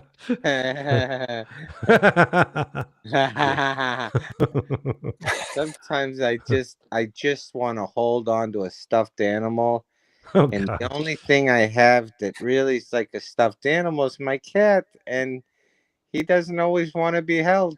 So, it's like the Oompa Loompas, Mix Wood installed Gene Wilder's House Theater in Connecticut. Now, Wood, are you the one who drove David Letterman home, and he has a mansion in Connecticut under a rock or something? You do Letterman. Do Yeah. Letterman. Well, it would mean something else, and I don't know how. I don't know when. It has a certain gravitas, and it has a certain feminine quality to it. But you couldn't touch it with a pencil. You couldn't hook it up into a fucking outboard motor. At some point you'd have to stop and just think to yourself, "Geez, does this make enough sense?" That's so good. Yes, you would do letter. Yeah, Mix Wood was a limo driver, and he drove Letterman home to Connecticut, and he has a big house. And from what I remember about the guy, he just seemed like a real creep. You're right, David. He smelled of something, I don't know what, maybe beef stroganoff. Now he keeps asking because he could do Doc Holloway. What's his name, Doc Holloway, or from Back to the Future? Oh, McFly? No, Christopher Lloyd. No, I can do McFly though. That's let me hear. McFly is like, take your damn hands off her, Biff. Wait, that's not. Oh, that's Crispin Glover, not Marty McFly. Now I got one for you. Do Dude, Jesse from Breaking Bad doing Doc Holloway. I don't know what Doc Holloway. Oh, well, whoever you just did. Jesse, because he goes, take your hands off her, bitch. You could combine them. Who did Listen, you just I'm not a- do? I'm not a wind-up doll. You know, you ask me I to do know. somebody, I'll do it. But then you, and then you ask me to do, and then you want me to mix them up, and I got to do math, and like what about Hannibal Lecter? You don't do that. I like the crank called delis as Hannibal Lecter. Really? What do you say? Come about your tuna fish salad sandwich. How much math he is, and don't lie around now. They cut off a man's crust, you can still feel it tickling tummy. When your little crumbs on the kitchen floor, where they tickle you. Is A there friend what? once tried to test me. I ate his liverwurst with some kettle chips and a nice spumante. Well, Penelope asked about mafia guys like Krista from Sopranos. I do Melfi. Tony, do you think maybe you have resentment with your mother and that's your hostility, Tony? That's my also same impression of Susie Essman. Hi, Larry. Someone did an impression of Jeff Garland on a Curve. You're right, Larry. Yeah, Larry. That's right, Larry. He just agrees. Yeah. But yeah, I just chilling and so he's What about Robert Downey Jr.? Ooh, yeah. Yeah, I want to hear Robert. Well, it's hard. It's so good to see you guys. Welcome. It's just surely great. What you've done with the place. Love the again. This looks nothing like Jeff Richards. It looks like more like Walter Matthau, or maybe like an old. Wait, you're looking at half my face. What are you talking? Oh, what? Why? Oh, my camera. I don't know what's going on. There it is. There he is. Good. Yeah, you get dizzy doing them, right? It's like interfering. You do me to me. Now it's, even though I can see you, it feels like you can see me, and we're seeing each other, but we're not monogamous. So I remember when I opened for Norm in Portland, when I'd work in Portland or in Colorado, they had dispensaries, and he had me go get the weed for him because he didn't want to, be seen in a dispensary.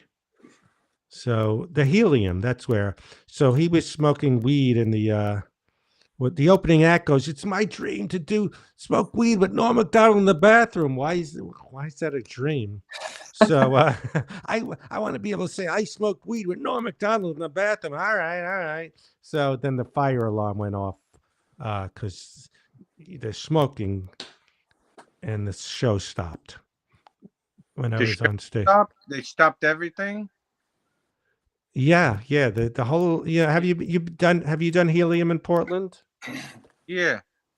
You go over a bridge, it's confusing. You're downtown. There's so many bridges in Portland. Which bridge are you on? You get dizzy. Which bridge do you like? Which one are you going to show to your mother?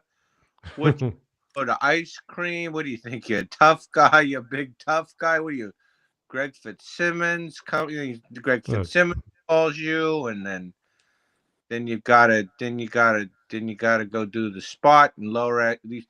It's just you want a piece of pizza, you want a cookie, you want a lemonade, but I don't want too much sugar.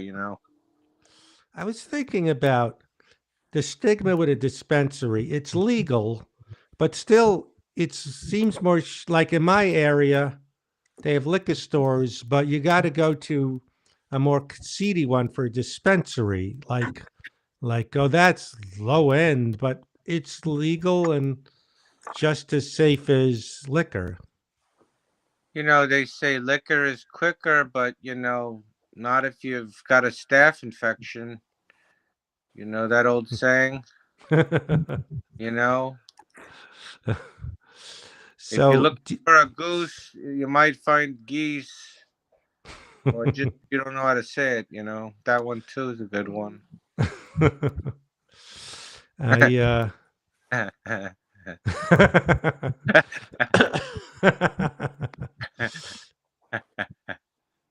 So Scarlett asks a good question. I get wanting to smoke weed with Norm Macdonald, but you could just do it outside like a normal person. Yeah, but it's the comfort because we've had a little bit of a weed thing with ourselves, so it sort of kind of makes you relaxed. And if you're outside, you might end up just laying on the cement, and then you get caught, and then you got to get picked up, and then. It's a great character where he starts talking. They go, is it called stealing if I steal someone doing me? If it's you, it's just taking it back. But I don't go. So I like going the street and then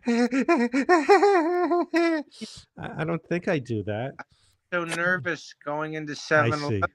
I don't know what I want, and they've got so many different things like Hostess pies, and they got all the drinks, and they got the newspaper. I like you can't, I already come off as schmucky and demented, so he's schmuckifying it by 86%, which is funny. Well, it's like Oh, sorry. it's like trying to do you. It's like the meniscus on a swimming pool. It's like What? What's a you're like meniscus? you're like the meniscus brothers. The Menendez brothers. Meniscus. Who are they?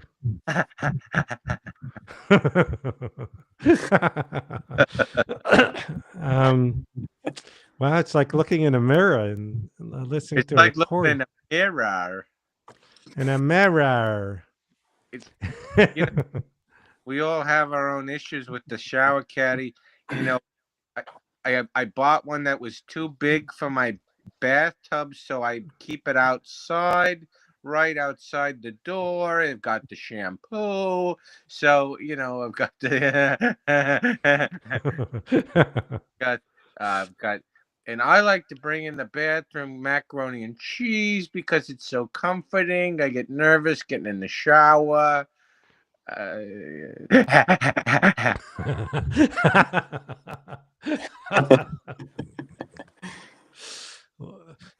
Well, my Wood, if he's still here, he gets to work with the coolest guy in the world, Doug Benson, who he's so cool. I like doobies, man. I like video games, man. I'm into cool stuff, cool movies. How does he's so cool. He's so in with what's cool. Hey man, give me video games, man. I'm cool. It's my Doug Benson impression. What do you think? Yeah, I don't know. I try not to make assumptions about people's lives and their own happiness, but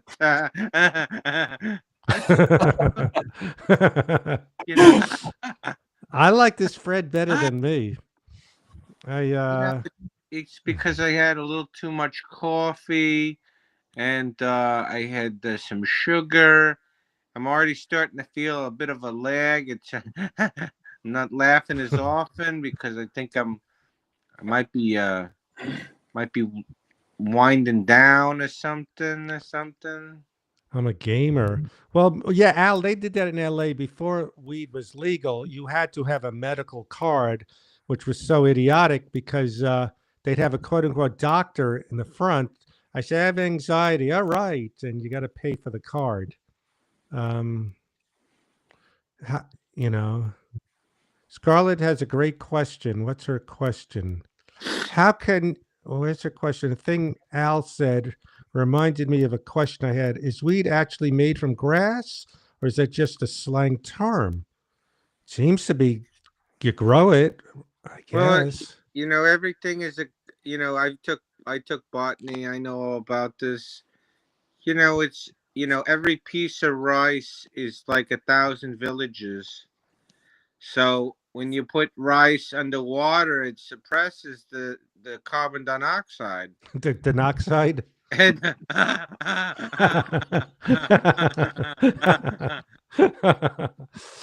I can't. I'm trying to think who you're combining me with. I should have asked Jerry Beck if there was an animation character who does that. Standard. Yeah, I never learned how to roll a joint. I was.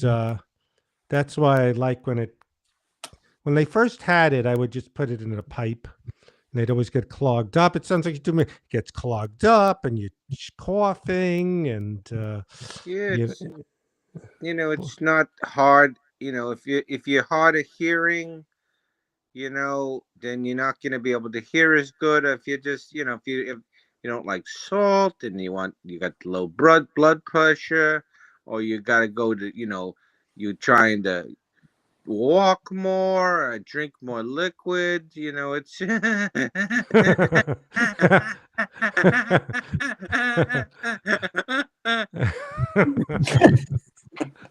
I mean, that's why I love it because it's just something that seems like I would do, and maybe I do, and I'm not aware of it. So one time I got into it really late in life where I felt no guilt because it's not like I didn't smoke till I was smoke, or now I do edibles here and there like Dustin Hoffman. You did Dustin Hoffman doing an edible? Oh yeah, it was a blaster. You know who did a lot of? I'm not talking. Well, ill of the dead. My friend was good friends with the late George Siegel, and he took him into a dispensary. He loved it. Oh wow! Did you know who George Siegel was? Yeah, I think so. If you know, I know. Okay, and No, I don't. George Siegel. I know who George Siegel is. He's not the guy at Siegel's. Is that remember the Fred Fred? Siegel's Fred Siegel's brother Is George. it really? They own it together. Yes. No. Um, but Seeger. no, George Pete Siegel Seeger. he was a number one movie star in the 70s. Where's Papa, things like that, the Hot Rock. Um, and then he was in a movie again. Norm was the type of guy. He didn't like a movie if you recommended it. It had to be something he recommended. This is, yeah, what the hell is this? This guy's a fruit. What are you having me watch? But then I said, come on, let's watch the Hot Rock. I don't want to. This is. And then he goes, oh, maybe it's good. Zero Mostel's in it. He told me once he went up to Josh Mostel. They were on the Billy Madison, and he goes, Josh Mostel was, son. He goes, I want to just say, I know you loved my father's work. And walked away like he was sick of hearing it. I don't think Jeff knows who Josh Mostel or Zero Mostel is. I know who he is. Yeah. Yeah, Zero Mostel was also in the producers. Okay. Yeah. All right. So, but yeah. So with weed, I didn't really have guilt. Like, oh, I'm pissing away because I already tried hard to meet women and have a career. So later in my 50s, I go, yeah, no guilt about, doing it. So one time, remember that guy, Speedweed guy, he goes, I'm going to be at the Comedy Store.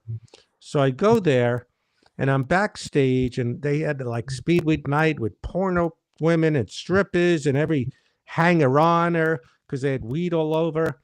So I said to Joe Rogan, I said, I want to thank you. You took the stigma away from weed. He goes, whatever, dude. Like he had no idea. He thought I was maybe I am. I'm not elevating myself. I'm anyone amazing. But I was a straggler because I was putting free joints in my pocket. But he didn't know that I remember when I was at the Comedy Store, something similar to the Rogan thing. When I was there, Alex Jones was there. Oh, really? He was like, you got to understand what you're doing, brother. The world is too much. You don't know nothing about nothing. You got lizard people. You got all these different things everywhere. Stupid people. Stupid people got to understand. This is the Constitution of America. You understand the Constitution of America has a lot of different principles. And those principles were set down on the foundation of the World Trade Order. Wow, he was pretty harsh with you. You know, it's just a comedy club with Rogan, but he yelled at you. And someone made a point. I think, did Cody faint? Is he there? Oh, yeah. I'm back. I'm alive. Bill Hicks. I don't think you could have done Bill Hicks impression. I liked what's her name? Melissa Valislago, or how do you say it? Vince Knorr. She did some impressions no one does, like she did Kathy Griffin and Sarah Silverman. So that was fun. Do you do any women impressions, Fred?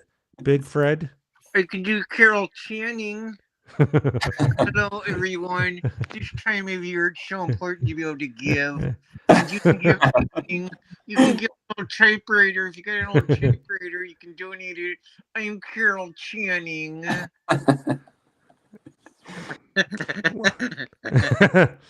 Well, Ed says, I'm an adult. I've never smoked weed. I think he means weed. And I'm the funniest person I know. Well, the problem with it is on an edible or anything, things I think are funny. When I used to be on Twitter, and no likes, or things I think are good ideas. And I get a little delusional.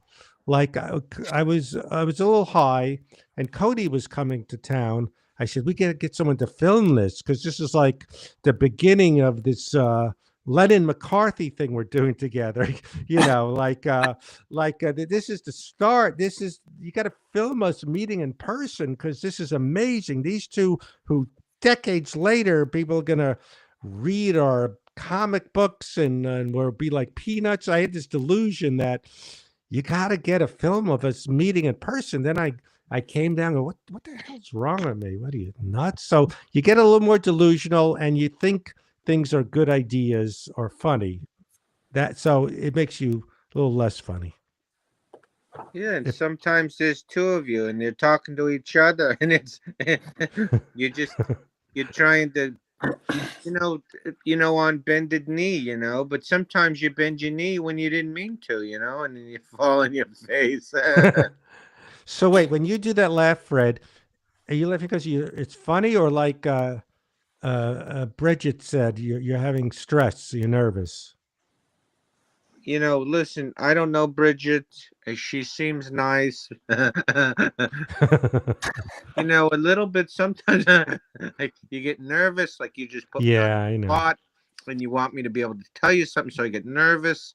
But really, so you just get too excited. I think you probably had a couple Red Bulls, and you got to do something, and then you got to pee, but there's nowhere to pee, and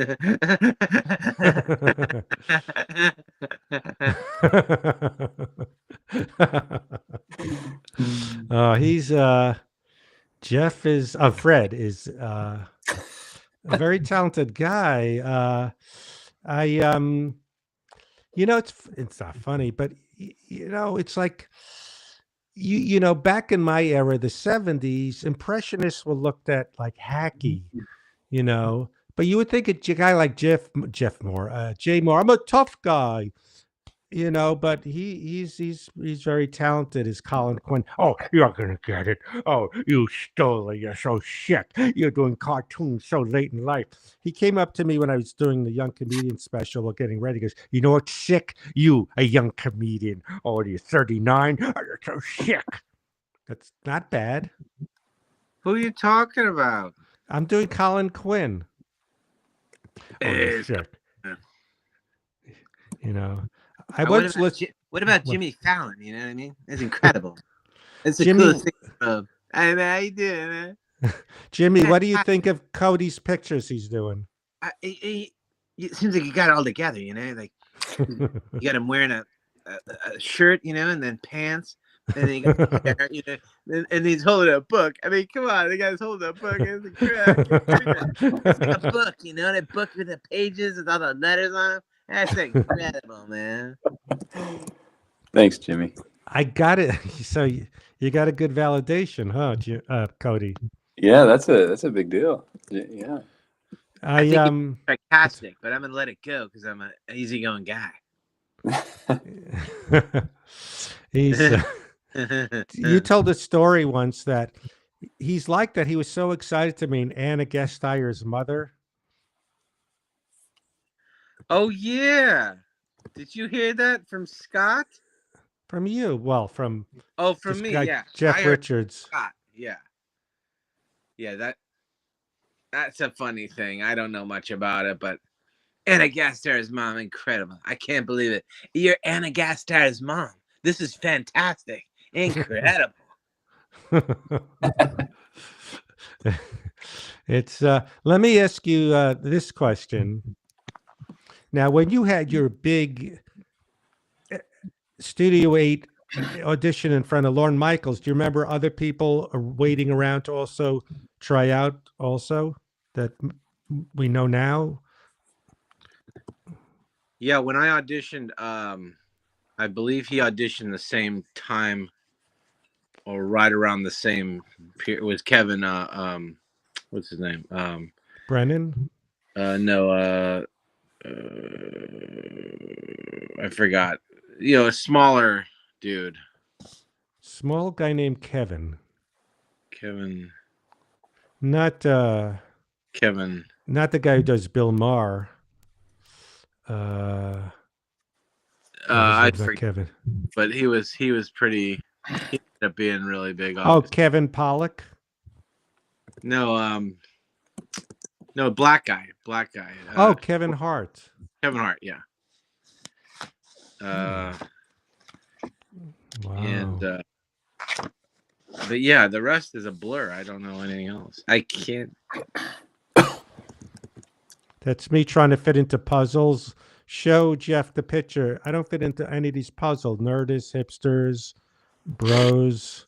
No,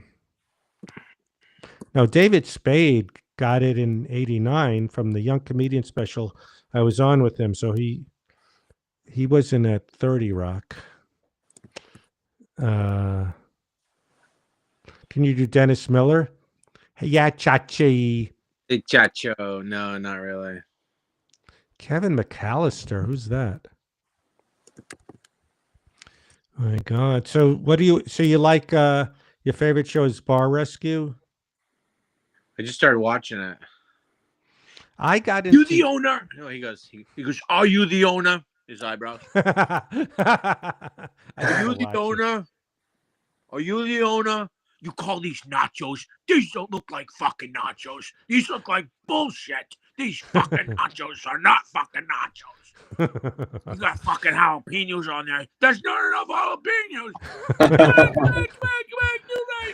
on, Fredibles. You know, Yeah, that's a I like good that idea. title. That's a I funny one. still think I'm so. That's how. No, I'm not that delusional. Where I go, I'm gonna put out something called Fredibles. How about Infredibles? Infredibles. Oh, Ed, sound guy, you haven't. Perfect. We haven't talked since you've seen. I got this new thing. Goes here, goes here. I don't have to stand in my closet and fall because it doesn't stand on the stand. But then again, it's not far from the shower caddy. I love the.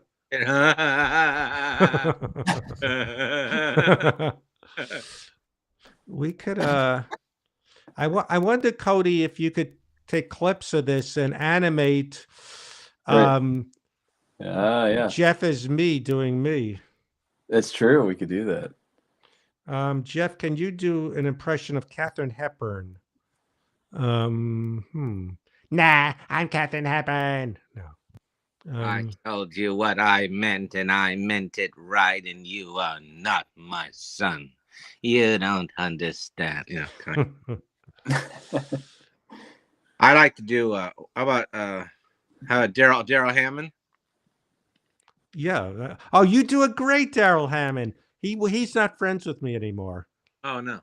He just said you can't bring. He said to his friend, "You can't bring Fred around. You can only bring women around. I don't want anyone around me." So he got tired of me. Well, it's nothing personal, Fred. You know, it's like So it's a good. very aerodynamic situation. I remember the early Ford cars, the early Toyota cars were marked by athleticism, and then there's certain tires and gear shifts that were used that weren't used for that time. And I remember the 1930s were very big with Capone and and Alcatraz, and there was a mill town, and there was just I mean, people were very custodial at that time, and they were Oh very God. diligent about I shouldn't make fun because he's had such trauma. I was reading listening to an audiobook about trauma from the top trauma expert, and he was referencing Daryl Hammond. And so if this guy, I've spoke to Daryl Hammond, and his, like you said, his mother stapled his eyes together. One time he said a thing or whatever. And so I Listen, can't really judge him because he's had trauma like I could imagine. listen. know. Keep Fred the fuck away from me. Get him away. He I don't did want. say that. First off, the first time he was there, he ate too many of the snacks. Those are for everyone, And he just went through the snacks. I remember the Nabisco, which I love, the crackers, and it's my fault for not taking a box and putting them aside. But he like mowed down an entire box of fucking chocolate fucking L's. I love those chocolate.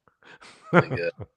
Now, actually, I used to go and meet up at Swingers with him and this other guy, and then he just said to the guy, no more bringing Fred. He can't come anymore. So it's so yeah. But so one thing, again, I don't mean to judge because of his trauma, his perspective, but he goes, I'm out of show business, and you want to go. You are the permanent announcer of Saturday Night Live. You can have that till you're dead. You have health insurance forever because you're the So, but whatever. It's all perspective. Well, it's all about know? how you think about it, what you think about things, Right. Right. I mean, And I've struggled, but now, with perspective. because But there's two parts of me. There's a part of me that goes, I can't believe I've done what I've done, considering how clinically depressed I was, shy, not good in school, not good in sports, couldn't draw like Cody, couldn't talk to people, wasn't funny, paralyzed with anxiety. What am I going to do when I grow up? I knew I wasn't going to be an architect or a dentist. I just knew I wasn't going to be in the real world. And I didn't know how you got in showbiz because back then we didn't have, podcasts with people telling Sean whatever the hell from Hayes, this is how we did it. And, so I just was, the fact I'd done anything. But then there's another part of me that goes, oh, how come this guy was on this show 9 years and I was supposed to have the lead of Dumb and Dumber, the bad guy with Mike Starr? What could have happened?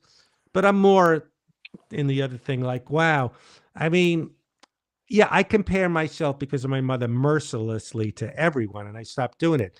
With any woman, any guy, that's what that girl likes. Guys like that, pointing to them, they have it better than me. They're better, but I worked on the perspective. You're a good-looking guy. You don't think you are. Nobody knows. I mean, you look great for 85. I know. I took is Swingers a comedy club? No, it's a restaurant where actually Drew Carey is part owner of it. And hi, Fred. Hi, it's Drew. No, that's just him being friendly. Yeah. He does laugh, but not as demented as Jeff. But no, it's all that like everyone is just comparing myself. But then sometimes I realize when I think about it, my goal when I didn't know what I was going to do. My father didn't really talk. My mother, this is true. I did this the other night. This is true. When I was a teenager, I said, I'm going to get a part-time job at Burger King, get my own spending money. She goes, yeah, they're waiting for you. Like even that, she discouraged me. Like, that's not going to happen. You're right. So But I remember seeing my father go 2 hours to rush hour traffic, come back, sit at home with a martini and a newspaper. And all I knew was I don't want to be in rush hour traffic like my father. So I achieved that. Sometimes I am. You go to commercial audition in Santa Monica. You come home in traffic, right? You- Now you're doing me, doing you, doing me. Yes. Doing... But listen, do you have the martini every now and then? You know, when I was a kid, we'd go sometimes to a Chinese restaurant. A few times I'd go, Dad, let me try. What's that? So I don't get martinis. Once in a while someone like Drew Carey will go, let's get champagne. What the hell's champagne? I don't get what's so amazing about it. It's just so I am not an alcohol. Sometimes I would try, go, we'll put what's it called? Cranberry juice soda.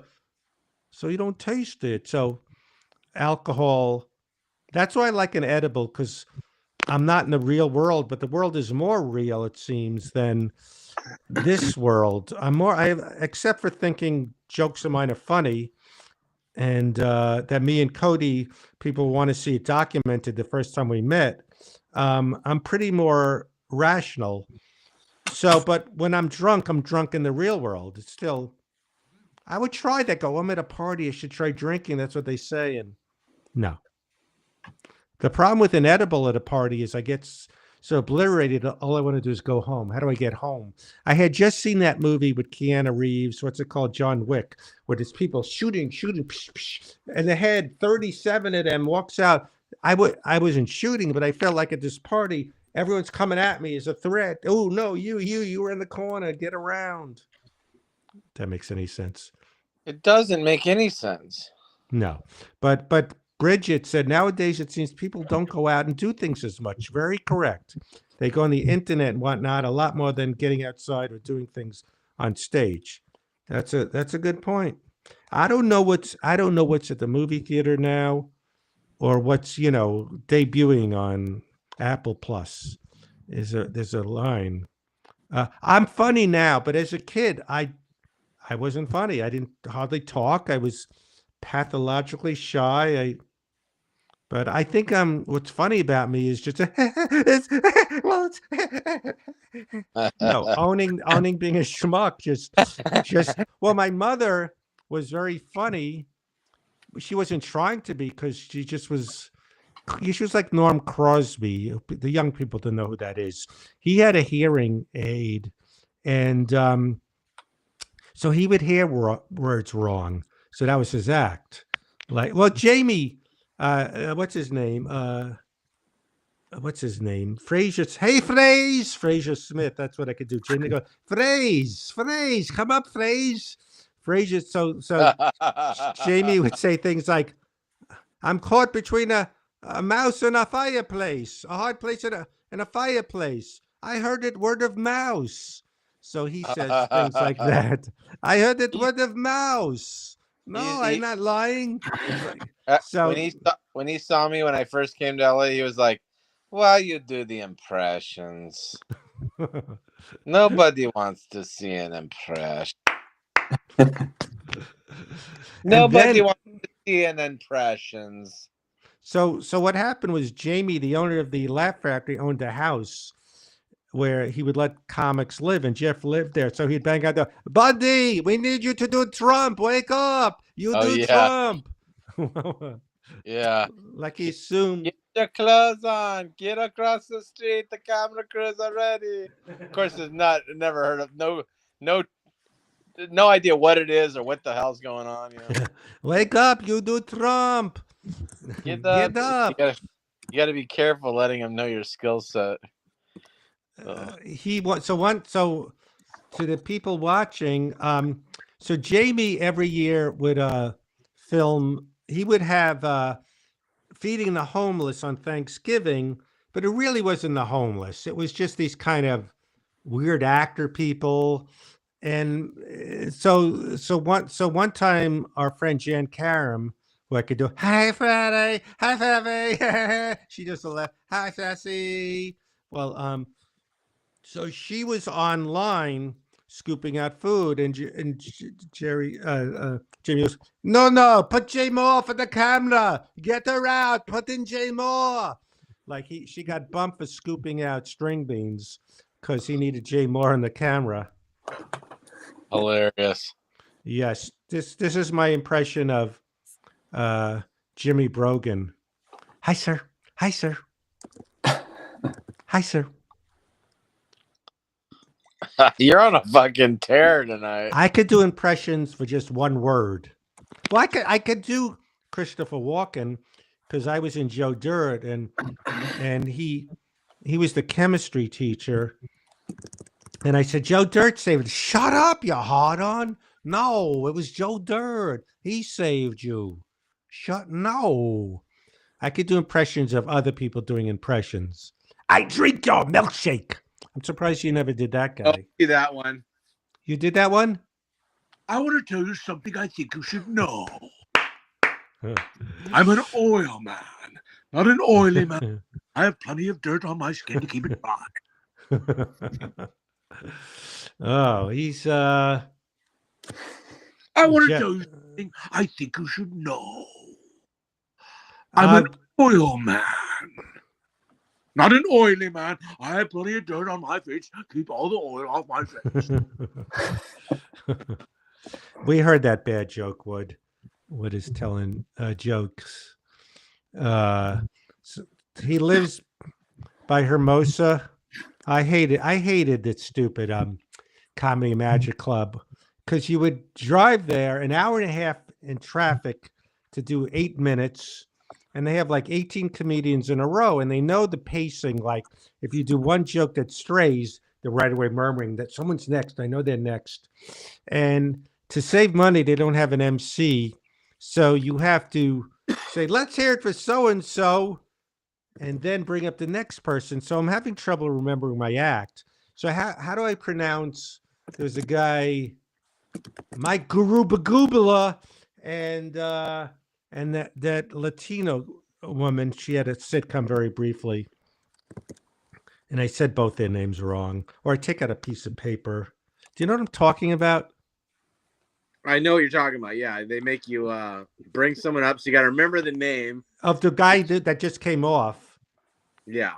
And here, let's hear it for Jeff Galascabo. And I think I told you this, that when I opened for Norman Irvine, there's that guy Keith Resner who talks about it. He's he's on the spectrum, Yeah.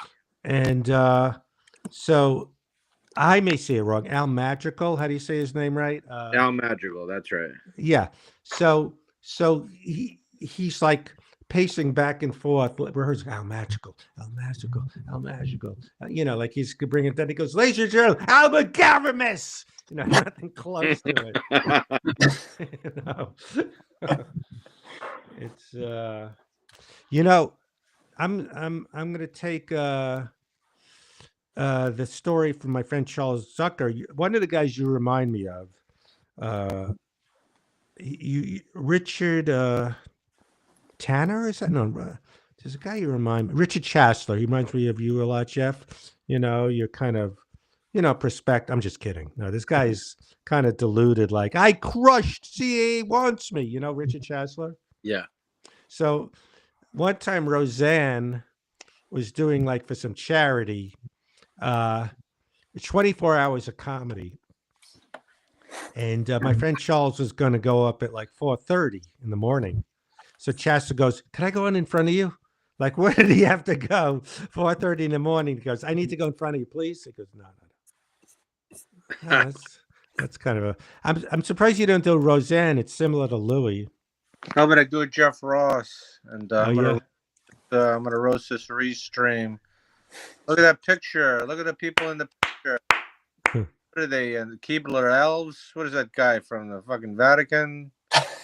What thrill seeker? You're a thrill seeker. I'm just gonna roast my own phone. Gee, I could really use a new case. You having a good time? Why don't you tell your case? Can you roast this bottle of water? Look at you, what are you, green with envy? You're green. You got your nice little Pellegrino. Nice title. It sounds like a cheese. Sounds like this bottle could turn into a bottle of cheese. You having a good time? Why don't you tell Yes. your face?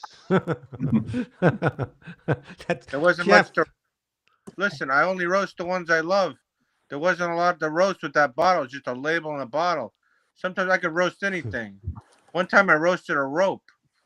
Yeah, what'd you say? I said, "Geez, rope, you got all these different strands. You're all tightly wound. What are you having a good time?" I said, "Why don't you tell your face, rope?" It seems I don't want to judge, but that's the only joke you have is to tell your face. Okay, I'm gonna roast you, Fred. Okay. You got that microphone up in your face. What are you shooting, a porno film? You having a good time? Tell your face. My face, I'm smiling, I'm laughing. Your I glasses mean, are so fogged up. I thought you're from El Salvador. it's oh my god, it's You're well, so what? those glasses are so fogged up. I thought we would be shooting that one movie with Tom Hanks in Shanghai. Remember that movie? We said Tom I Hanks should in Shanghai. Castaway? way before that. I don't remember.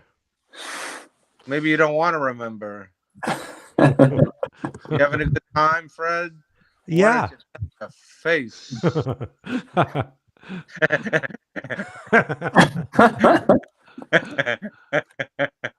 Oh my god. I'm gonna get out of here. I gotta go. I'm so All sick. right. Thank you so much, Big Fred. We'll get you the Hanging out. picture. All right, buddy. All right. He's great. Hey, thanks again. See you guys. So See ya. oh, I love to laugh. It's wow. So we're pretty much you're pretty much there with this, huh, Cody?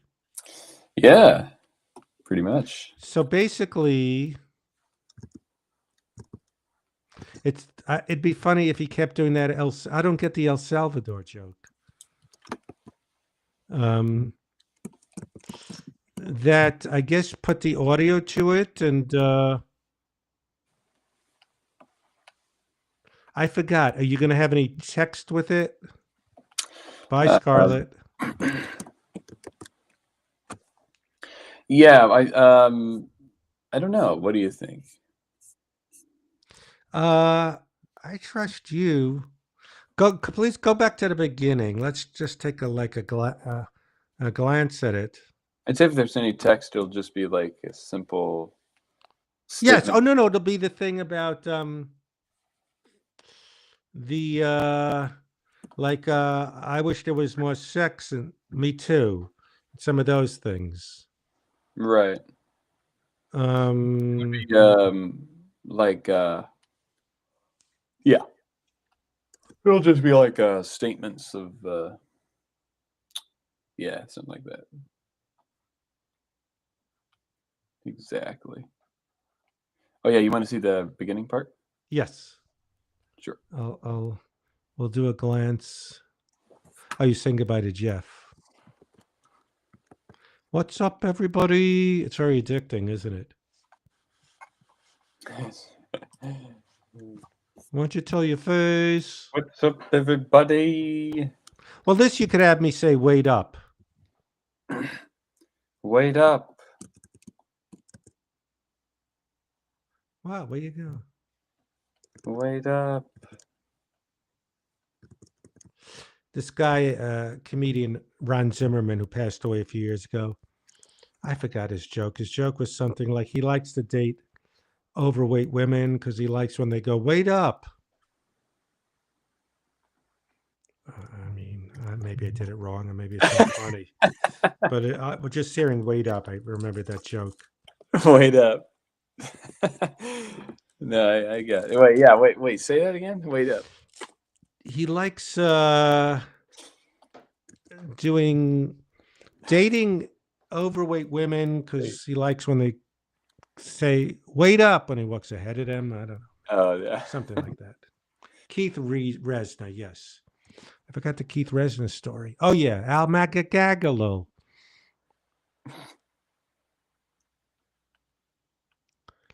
Would you know? That's very generous of you. He's he's so generous. Was that? No, he wanted to send you a microphone. This is going to be the smallest part of we do this stream because we want to just do the Substack. So no, Cody wouldn't be able to draw if he had a mic in his face like this. Oh no, that's really nice though. Yeah. So okay, so what we're gonna do, Ed, is it's easier to put out a lot more if they're not all animated, and if we make them like cartoons. My friend Steve gave the advice. Well, he's on Substack where you can do this, build a little audience, and you just have all the meat of it. Where the stream or the Substack stream will be the creative process, but where we can have it archived, where you just see, this entry is this story, this entry is the John Voight story, blah blah blah, and laid out like a comic book, as opposed to just all animation pieces where you can just look at the detail, and we could get maybe more subscribers for free, and more stuff. You got to strap the mic to a helmet and then make Cody wear the helmet. So Substack is good because, they could do comments, but they don't have to just be on the stream. More people will find it than YouTube. These are on YouTube, but never anyone goes to this because but Substack, the subscribers look just for your thing, for the type of things you do that they like, animation, comedy. So this thing Cody's putting together is a story why you should subscribe. So this is little. So this we're going to do as a film. The woman from Substack suggested the first one, put it out as a little thing you could put on YouTube and Instagram and TikTok and Facebook, describing why you should subscribe. So this is the story, the pitch. So you want to just go through the pictures, and I'll kind of describe the pitch. Sure. So this first one is kind of saying, hey, this is why you should subscribe. And one guy gets up, wait, this is a sales pitch, I'm leaving. And then I go, no, it's free, sit back down. So that's that little business. And then actually, I forgot the whole story, but stuff like I am Fred. I used to be on. Wait, this comes before the Brad Garrett one? Yes, it does. Yeah. Okay. So, all right. Something about, you may know me years ago. I was on a lot of sitcoms. It seemed great, but there were a lot of soul-killing auditions, and this will go over it, just showing me auditioning against a dog, and he's gonna like. You could see the detail better because he'll do it at slower and then stay on the monkey auditioning, and then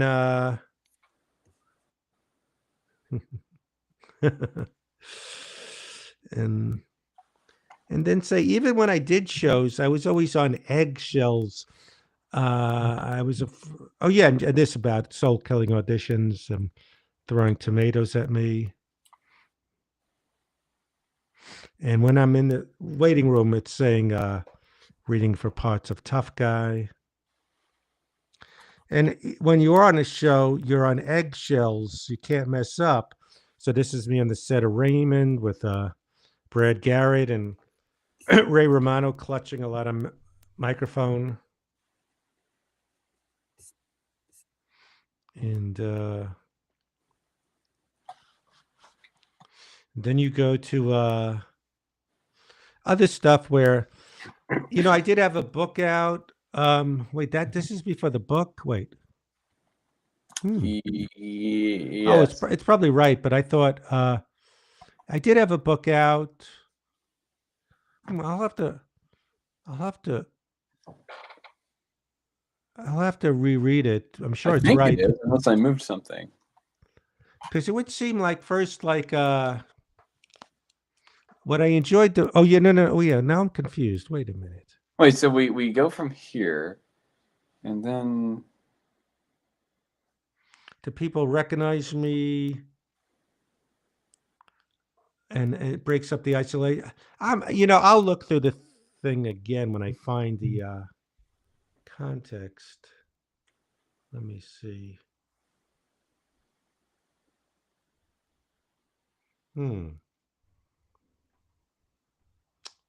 I'll look at it. Um.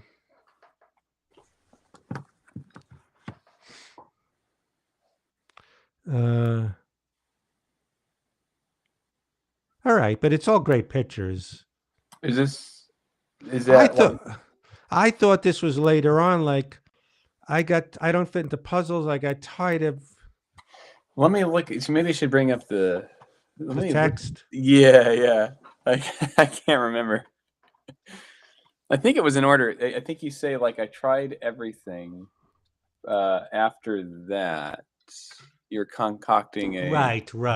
like proposal for a book, and then how does that fit in there? The one where you're on the you're at the talking to people. That's really the question.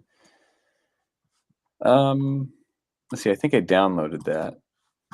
Let's go to downloads and go to Substack intro.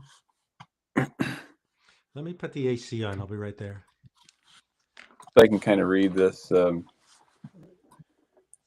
yeah, then he sits. Oh yeah, sits back down, and then we have first sketch of excited. Oh, here we go.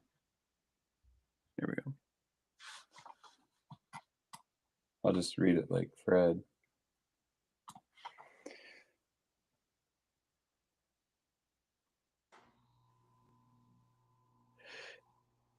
Okay, it wasn't that bad, but those jobs were few and far between. I had a lot of maddening free time trying to devise ways I could have elevate myself to the next level and have that steady life in showbiz. And Okay. Well, I'm sorry. What did I just miss? then, So after the steak, I'm leaving. so that Then was the it's showbiz thing. yes. Then Wait. So wait. So first is you may know me. I was on sitcoms and stuff, but it wasn't so great. I'd have to go on auditions, and you feel you're on eggshells. yeah, yeah. And then it says, I meandered outdoor malls to get out of my apartment. So that's Wait a minute. before this thing with the bulletin board. Oh, no, wait. It says show Fred in front of a chalkboard. Oh yeah, let's keep going. Hold it. Usually they'd say, "Don't bother." Wait a minute. Oh, wait, hold it. Okay. I asked, but I couldn't get back. Fred literally walking on a tightrope.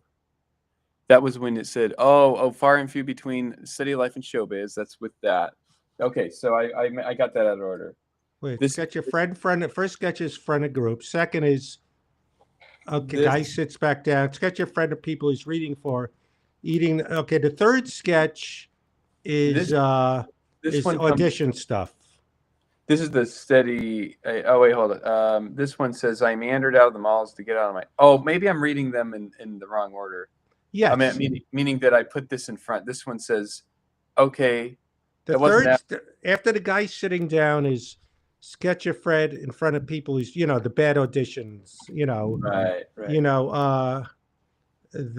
Sitting outside for the auditions, soul killing stuff. Then you added another one with them throwing tomatoes. Yep. And then after that is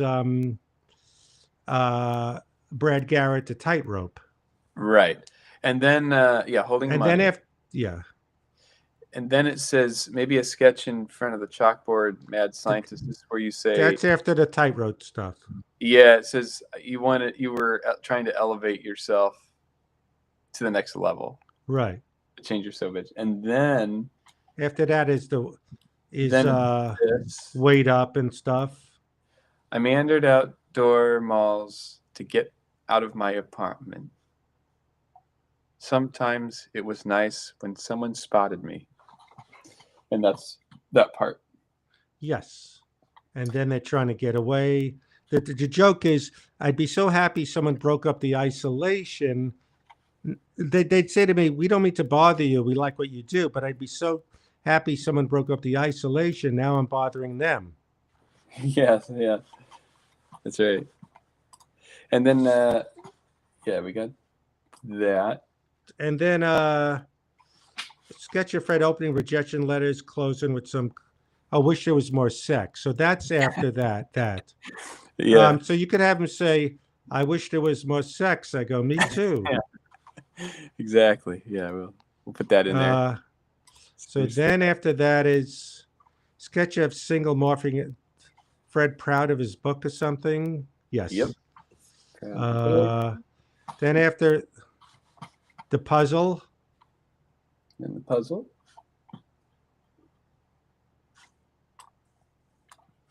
Yes. Holy bug puzzle. We took out the picture of you're too old, all that stuff. Yeah. Yeah. Unless I like draw you like a yeah. It's probably good. This kind of fits in the whole thing. So I was sketch of Fred throwing out his ring light. Is the next one, I think. Yes. Cody. The next one is Cody waves, etc. And then you could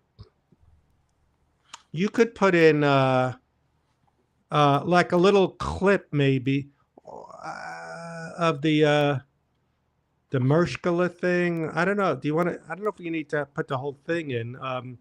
Right. Or you could just put in just a little still of the Mershkala guy.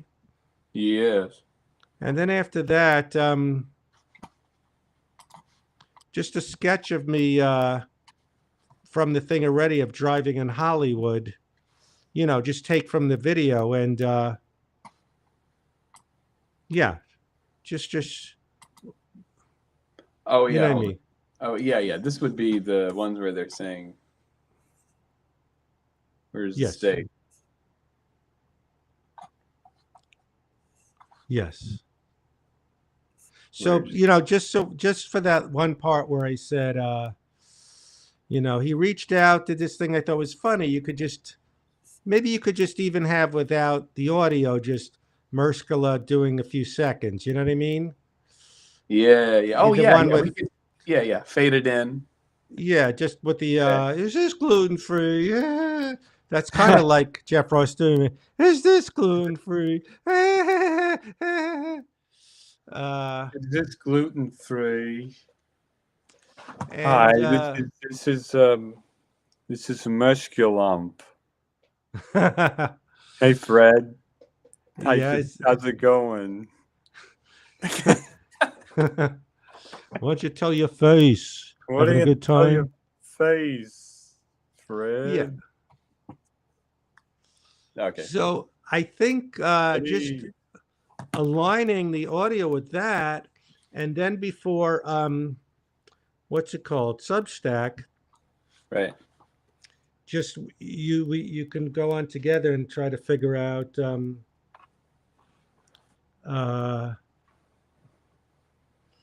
you know, signing up, like, you know, filling it out, and you know, and then maybe Tuesday we can do our launch, just you guys here, and the video will have the link, you know what I mean, that we'll put on YouTube, and you know, all the other things, and all our email list. So I think the other idea I had, Cody, is so our first Substack, I'm thinking will you know, have this cute thing, great thing. I think it's good. Don't you like it, guys? Oh, the 8 on the shirt, for some reason Cody decided I I wear a shirt that has that magic 8. Is it that thing? So he decide for whatever reason, and it doesn't matter. I like to wear an 8 on my thing. So there's no real reason. Right.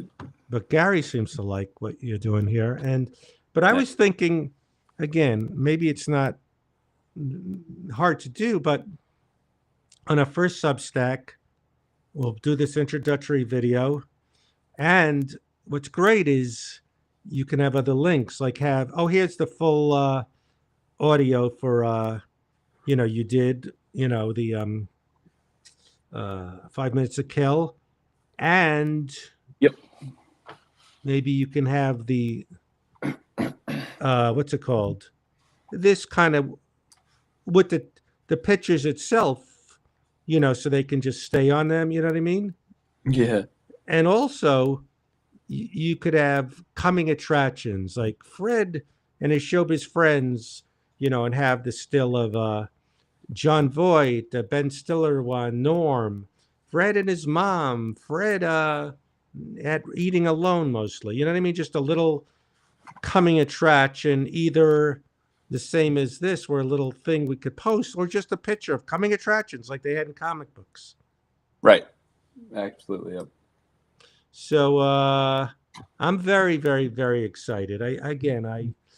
I love what we do on our streams, but we just put them out randomly on YouTube. And my dream, at least, I think Cody's too, is to just have it kind of archived where we're making our book as we go. And if fans love it, we can siphon it off, so yeah. Look at all the fans. Look at all the fans down in there. What do you mean? Like all the people raving. Even We Wood. have Wood. Anyone else? We got this little guy. Yes. Oh, I thought you'd have David Scrum or something. Oh yeah, we gotta get him. He'll be in other stuff. Let's yeah. Well, this is the Right. thing. What I think would be great is people who we appreciate, who've donated, or they can be part of stories that see. What I think what my spiel is now is I can't be more excited than when I get something from Cody. Again, I love the ring fell off song. But I said there's lots of stories I want to tell, and some of them aren't easy to tell because if we animate it, it's a lot. But Right. this is a way. No, I'm not friends with Ben Stiller. I once went to a party he invited me to. That's the extent of it. But this is a way to tell lots of these stories we wanted to tell, like the Phantom movie date, the guy in the bookstore who bought Sports Illustrated, you know what I mean? Yeah. And ones you've already done. I love the stuff about Addicted to Distraction. That'll be fun when you put in the Substack, but people can just read it. They don't just have to watch videos. I'm old-fashioned, like Jerry Beck, and I just love collections of, things like that. Right. Yeah. No, it's so cool. Well, this was a lot of fun. I appreciate Jerry Beck. We'll have him back. But yeah, I think as we go, we can put characters of some of our loyal people into that. And I think there can be, like, with subscriptions is free, but there's other ones if you want to pay, and maybe things we can offer, like you're in one of Cody's things. So yeah, we'll just learn as we do it. Yeah, absolutely. Hey, I have a video of the first time we met here. Oh, let me see. Yeah, that should be on it. Yeah, that could be on it. We could just do it. Yes, that's all right. So much for the cameraman waiting to capture us. Ben Stiller. I'm rooting against the Knicks because I'm bitter at him. I don't care. Let's see. This was numbered this. Okay. You're great at archiving. Oh yes. Oh, I thought you had the first time where you didn't tape it when I said, "Who is this guy? Let's do a Zoom."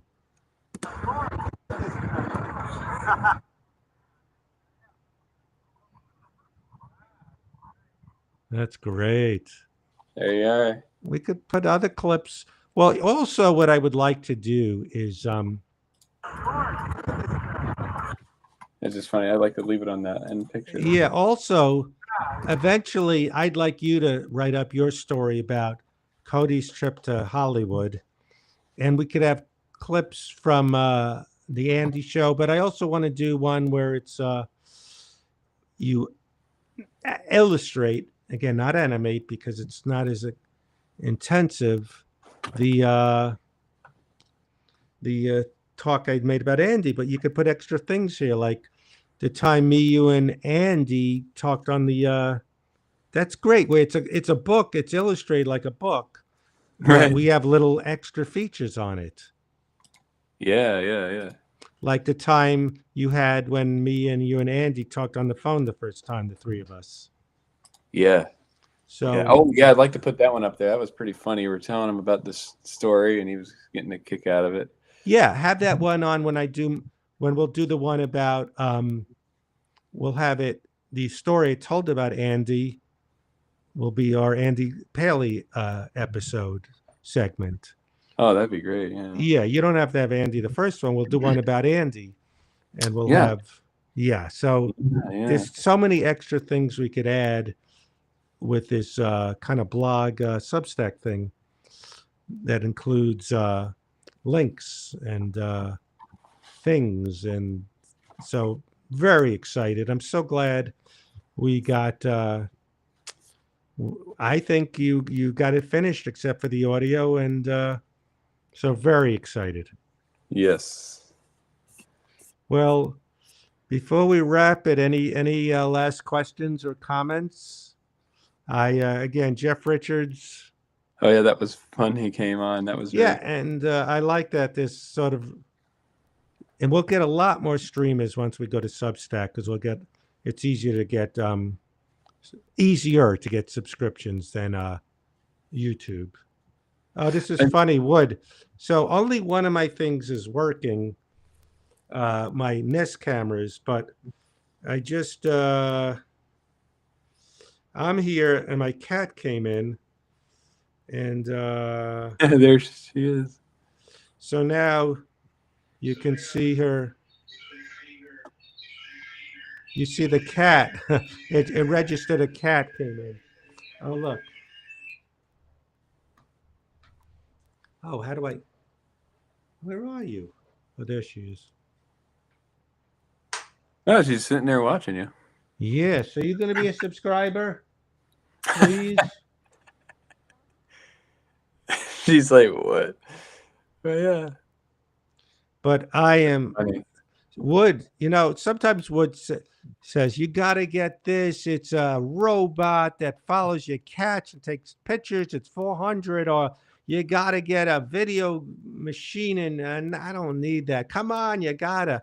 But sometimes he was spot on with telling me to get this and the thing and So some stuff, Wood is the man. Some stuff, I don't need to spend that money, but I'm very excited, Cody. Again, I'm just very excited. I'm glad Jerry Beck got to hang out with us. Seemed like he enjoyed it, right? Yeah, it sounded like he wanted to come back on. I'm happy. It's so weird. It's like I see him on, when they're a younger kid, getting all excited about behind the scenes, and then he's always showing up in those interviews and questions on those animation DVDs, and yeah, it's amazing to be able to. I kind of knew he had those things where he did those things where they watch the worst cartoons. Oh, I got to check that out. I remember seeing that younger because I kind of was looking at those things. I don't know, maybe that's a recent thing. I can't remember. Ooh. Oh yeah. Something. What do you get? Oh no, this is a Wood thing. Okay. Wood. Is there a way to control my AC through my phone because now it's getting too cold. That's something Wood might know. But none of the other Nest cameras are working, only one. And I can't find the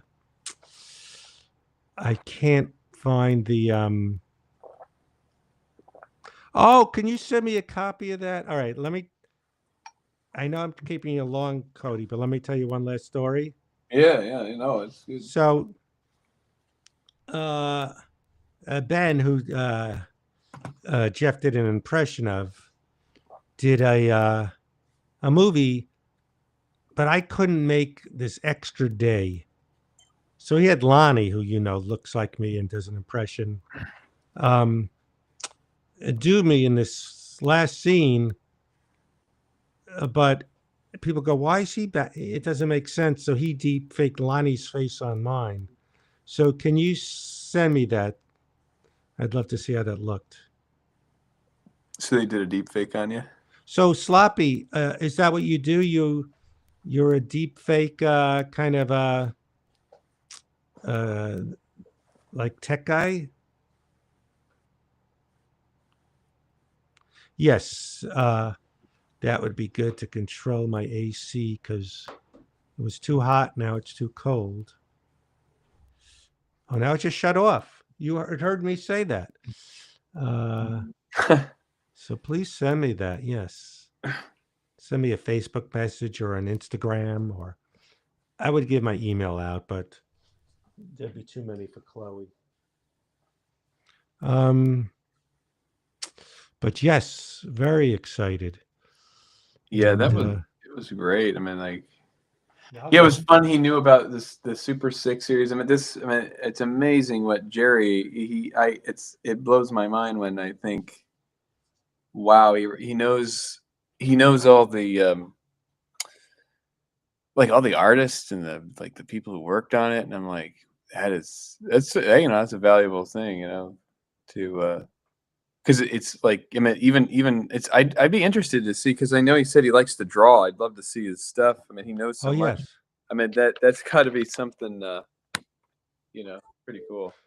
You feel like the monkey needs a cane. I don't know why. Now he's a tap dancer. All right. But yes, Jeff's deepfakes. So I think the last time Jeff was on, we had a serious guest and then a ridiculous one. Who was the other guy before Jeff the last time he was on? That was the guy from the Love on the Spectrum. Yes. I didn't want, actually I messaged him because Right. I would have wanted him to ask Jerry Beck questions. He would have Oh, loved yeah. it. But yes. Yes. One serious and one ridiculous. Right. Yeah, he was cool too. He has a voice. Like, I am not surprised that he could do like voiceover or something. So I fed them. I'm really excited. I'm glad we got this in. It's a holiday weekend, and we'll talk tomorrow if you're free. Just have it all ready. Hopefully, debut it on a Substack this week. yes. And I've been compiling stories, and yeah, it's good because like the one we did where I'm just talking about being addicted to. They don't always have to be stories. They could just be the set of me at the diner, and just with some text like a cartoon. Exactly. So really excited. I can't do any edibles for a few days because, well, I guess if I went, because I bought this lockbox and I set it for Sunday night, but it went too much, so it can't open till Monday 3 a.m. Oh. But Well, you it's have like all a thing good. that opens up or something. You can. Yes, you could set it and it won't open up till whenever you set it. Maybe you get that set on your phone, and then you can. Yeah, Ed. No. Yeah, you can put your phone in there. Yeah, we had Adon from Love on the Spectrum. Right. So hopefully, when we get into a groove with Substack, I think we'll get a lot more subscribers because it's a better system where you because they email. We gotta, they know what it is, opposed to telling friends subscribe to my YouTube channel, and they'll get emails, or maybe we'll have it more structured where who will be on the streams. We'll have the guest a little bit maybe more in advance. Yeah. You know, I wonder how they. Yeah, I'll have to take a look at that. I even have one, so I can kind of poke around in there. this one you can't break with a hammer. It's a little different. Fred, tell them how you broke the last one. Yeah, that one was plastic. This one you can't break with a hammer, and I'm not gonna. Uh, well, maybe you could go on YouTube. Yeah, again, it's kind of a headache, not a big headache, to find past stuff on our YouTube channel. It's all mixed in together. But what I like about Substack, it's stacked. Where okay, our first one is the one about why you should subscribe with this thing, and just about how we met and have little links. Second episode will be, let's say, the John Voight story, and with other links, and you could just, it could be just a list of my favorite John Voight movies or whatever. You know what I mean? Just other little random clicks. The third one, let's say, is my tribute to Andy Paley, which will have that thing in it. So yes, send me a good res. I'm going to send that to Jeff. Oh no, that's Oh right, and I Jerry did Beck. have Jeff. I think I liked this Jeff one. I did. I was pretty happy with it. Made him kind of look like. Kind of made it look like him, I don't know about MLC. Maybe when the Substack's up, maybe next week. We were supposed to do it last week, but I guess he got into stuff. What's this number? It's Untitled. Is that what it is? Oh yeah, this one. Hey Fred, what do you think of the Jeff sketch here? Wait, I love it. I love it. Please send me that. Sure. Yeah, send me that, and I'll send to him, and I'll send me the Jerry Beck one. Yes. Absolutely. Oh yeah, I can sign it too. Those I can get those signed. Very good. All right. Oops. Yeah, I better save that. Well, I'm glad Gary liked it. I don't think Lisa did. Lisa. Lisa, your mother. Lisa. Yes. Yeah, it sounds like he liked it. Well, maybe when we do one about your trip to LA, we could have it like a cartoon, like you draw it, and then links of me Scientology. Tom Cruise. Tom Cruise, he's on a plane. Yes. He's holding on to a plane. It's a Hello, Tom plane. Cruise. Hello, microphone. You having a good time? Why don't you tell your face? Tom Cruise. Listen, Fred. I'm holding on to planes. Yeah, Ed, I think the notifications are better emails you'll get on Substack as opposed to on your YouTube page or something. I don't know how that works. Ray DeVito is an inspiration because I think I told the story. I did his thing, and people like giving tips on the side, and who is this guy? And so I tried doing stuff to help Cody. And that's why we set up the stream, so he's an inspiration in that sense. But I think, yeah, on the lives we can do that. What's up, everybody? So addicting saying that. Hey, Fred, go out and watch my movie. I hold on to an airplane. You can do that too. Is that Willem Dafoe? No, I'm trying to do Tom Cruise? Tom Cruise. It's close enough. I know he kind of laughs. I'd have to get his laugh down, like Well, like how something yes. like that. Like no, that's not Yes. Tom Cruise. It's more like or something. Anyway, yeah, Man. yeah.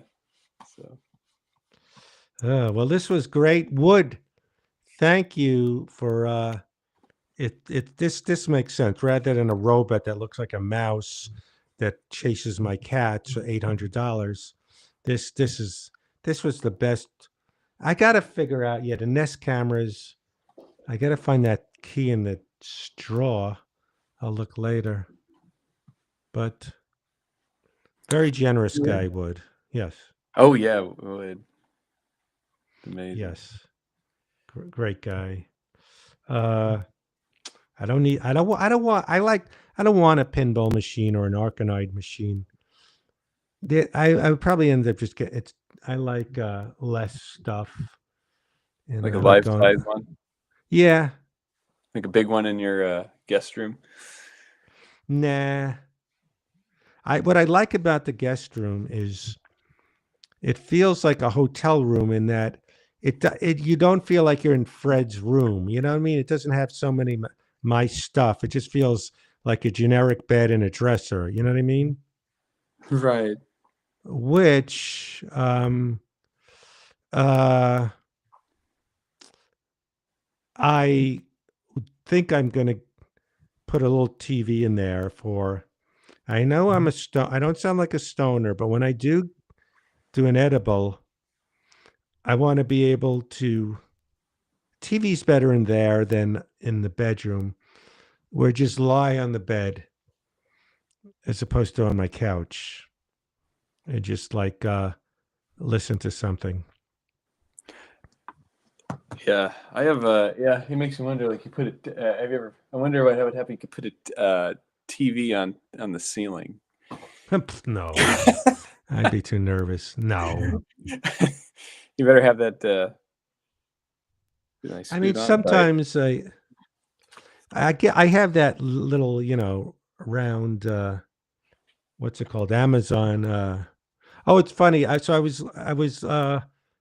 didn't get into how I got into Survivor, where never watched it, but all of a sudden I'm addicted to it. And there's one character in season 12, a black woman who became a fan favorite. Her name is Cersei. And they go, Cersei, and Siri go, what? What? So I kept thinking this character's name was Siri and answering. And I did that. I don't want the Arcanide game behind me. I would have to put it in that lockbox and set it for 3 days.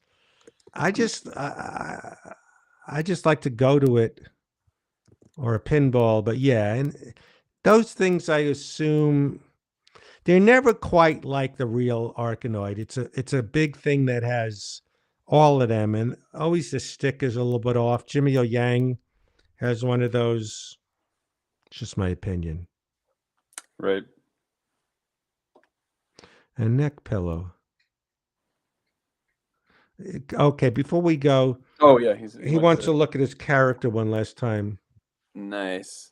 Oh yeah, he went. Yeah, maybe there's a little. Let's see. Wait, how do I? What is going on? I'm trying to click on the sharing thing. Let's see. What? I used to think I'd want a pinball machine, but it's just something you think, hey, look, it's cool. Give me 1 second. I gotta shake this thing awake.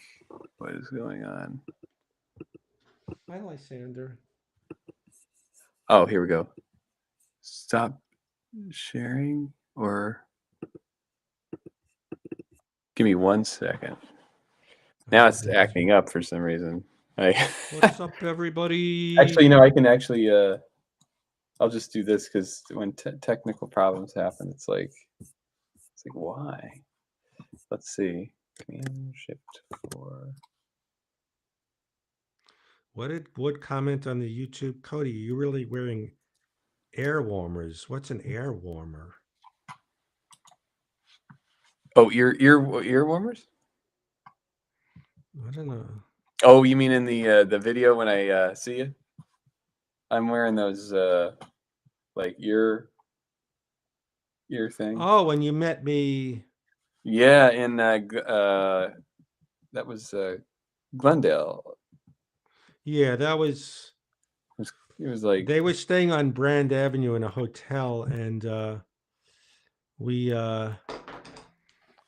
It's a good thing it was too crowded. We were going to go to a Cheesecake Factory, and then we ended up going to a place called Damon Steakhouse, right. which they liked.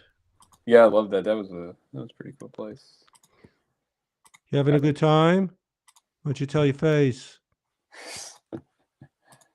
Here we go. Boom. Whoopsie. Yeah, for some reason I have to open it here because I couldn't get to the share button, so I don't know what that was all about. I'll just look at this. Here's your character. Here it is. Having a good time. Tell it to your face.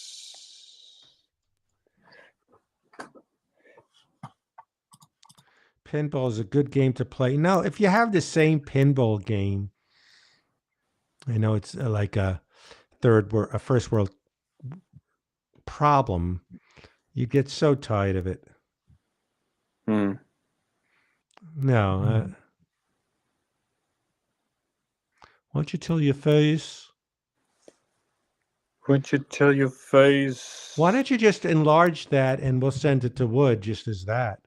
He can have that. Sure. Oh, you know what worked out, Wood?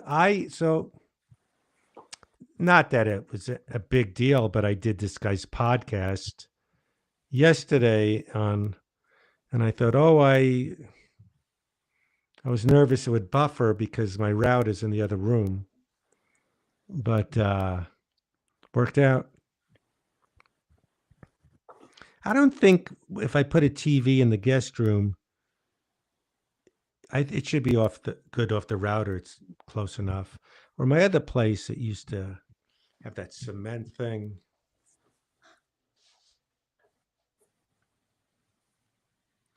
But can we get a few street jokes? Yeah, he's going to print that. Send him that. Nice. Yeah, Oh, I'll give him a file that looks nice. So you should also send a file of the also him in the group. It was funny. Oh yeah. You can I'll send him a few things. Yeah. I'll get that to him. What's up, everybody? That'd Having be a good fun. time? Why don't you tell your face? What's up, everybody? Wood, is there a mic? Oh, that is sort of like this, where you can just pull it. Like I'm gonna go over there. It follows me there. No, it's the one you gotta wear. Where's the other mic? Oh, nice shirt. Who's got a nice shirt? Oh, you didn't see the shirt? Ah, yeah. Maybe I would. Yeah. Yeah, we gotta. Let me see what we could do. This. Oh, you just. I keep changing your. Yeah, I need to. I don't want to. Yeah, when I change the pictures, I made you full screen. Oh, here, let me make What you is full. this? Oh, this is the clip on mic. I Here. lost my earbuds. I left them somewhere. Everyone must lose the earbuds. I made you full screen. Having a good time. Full experience.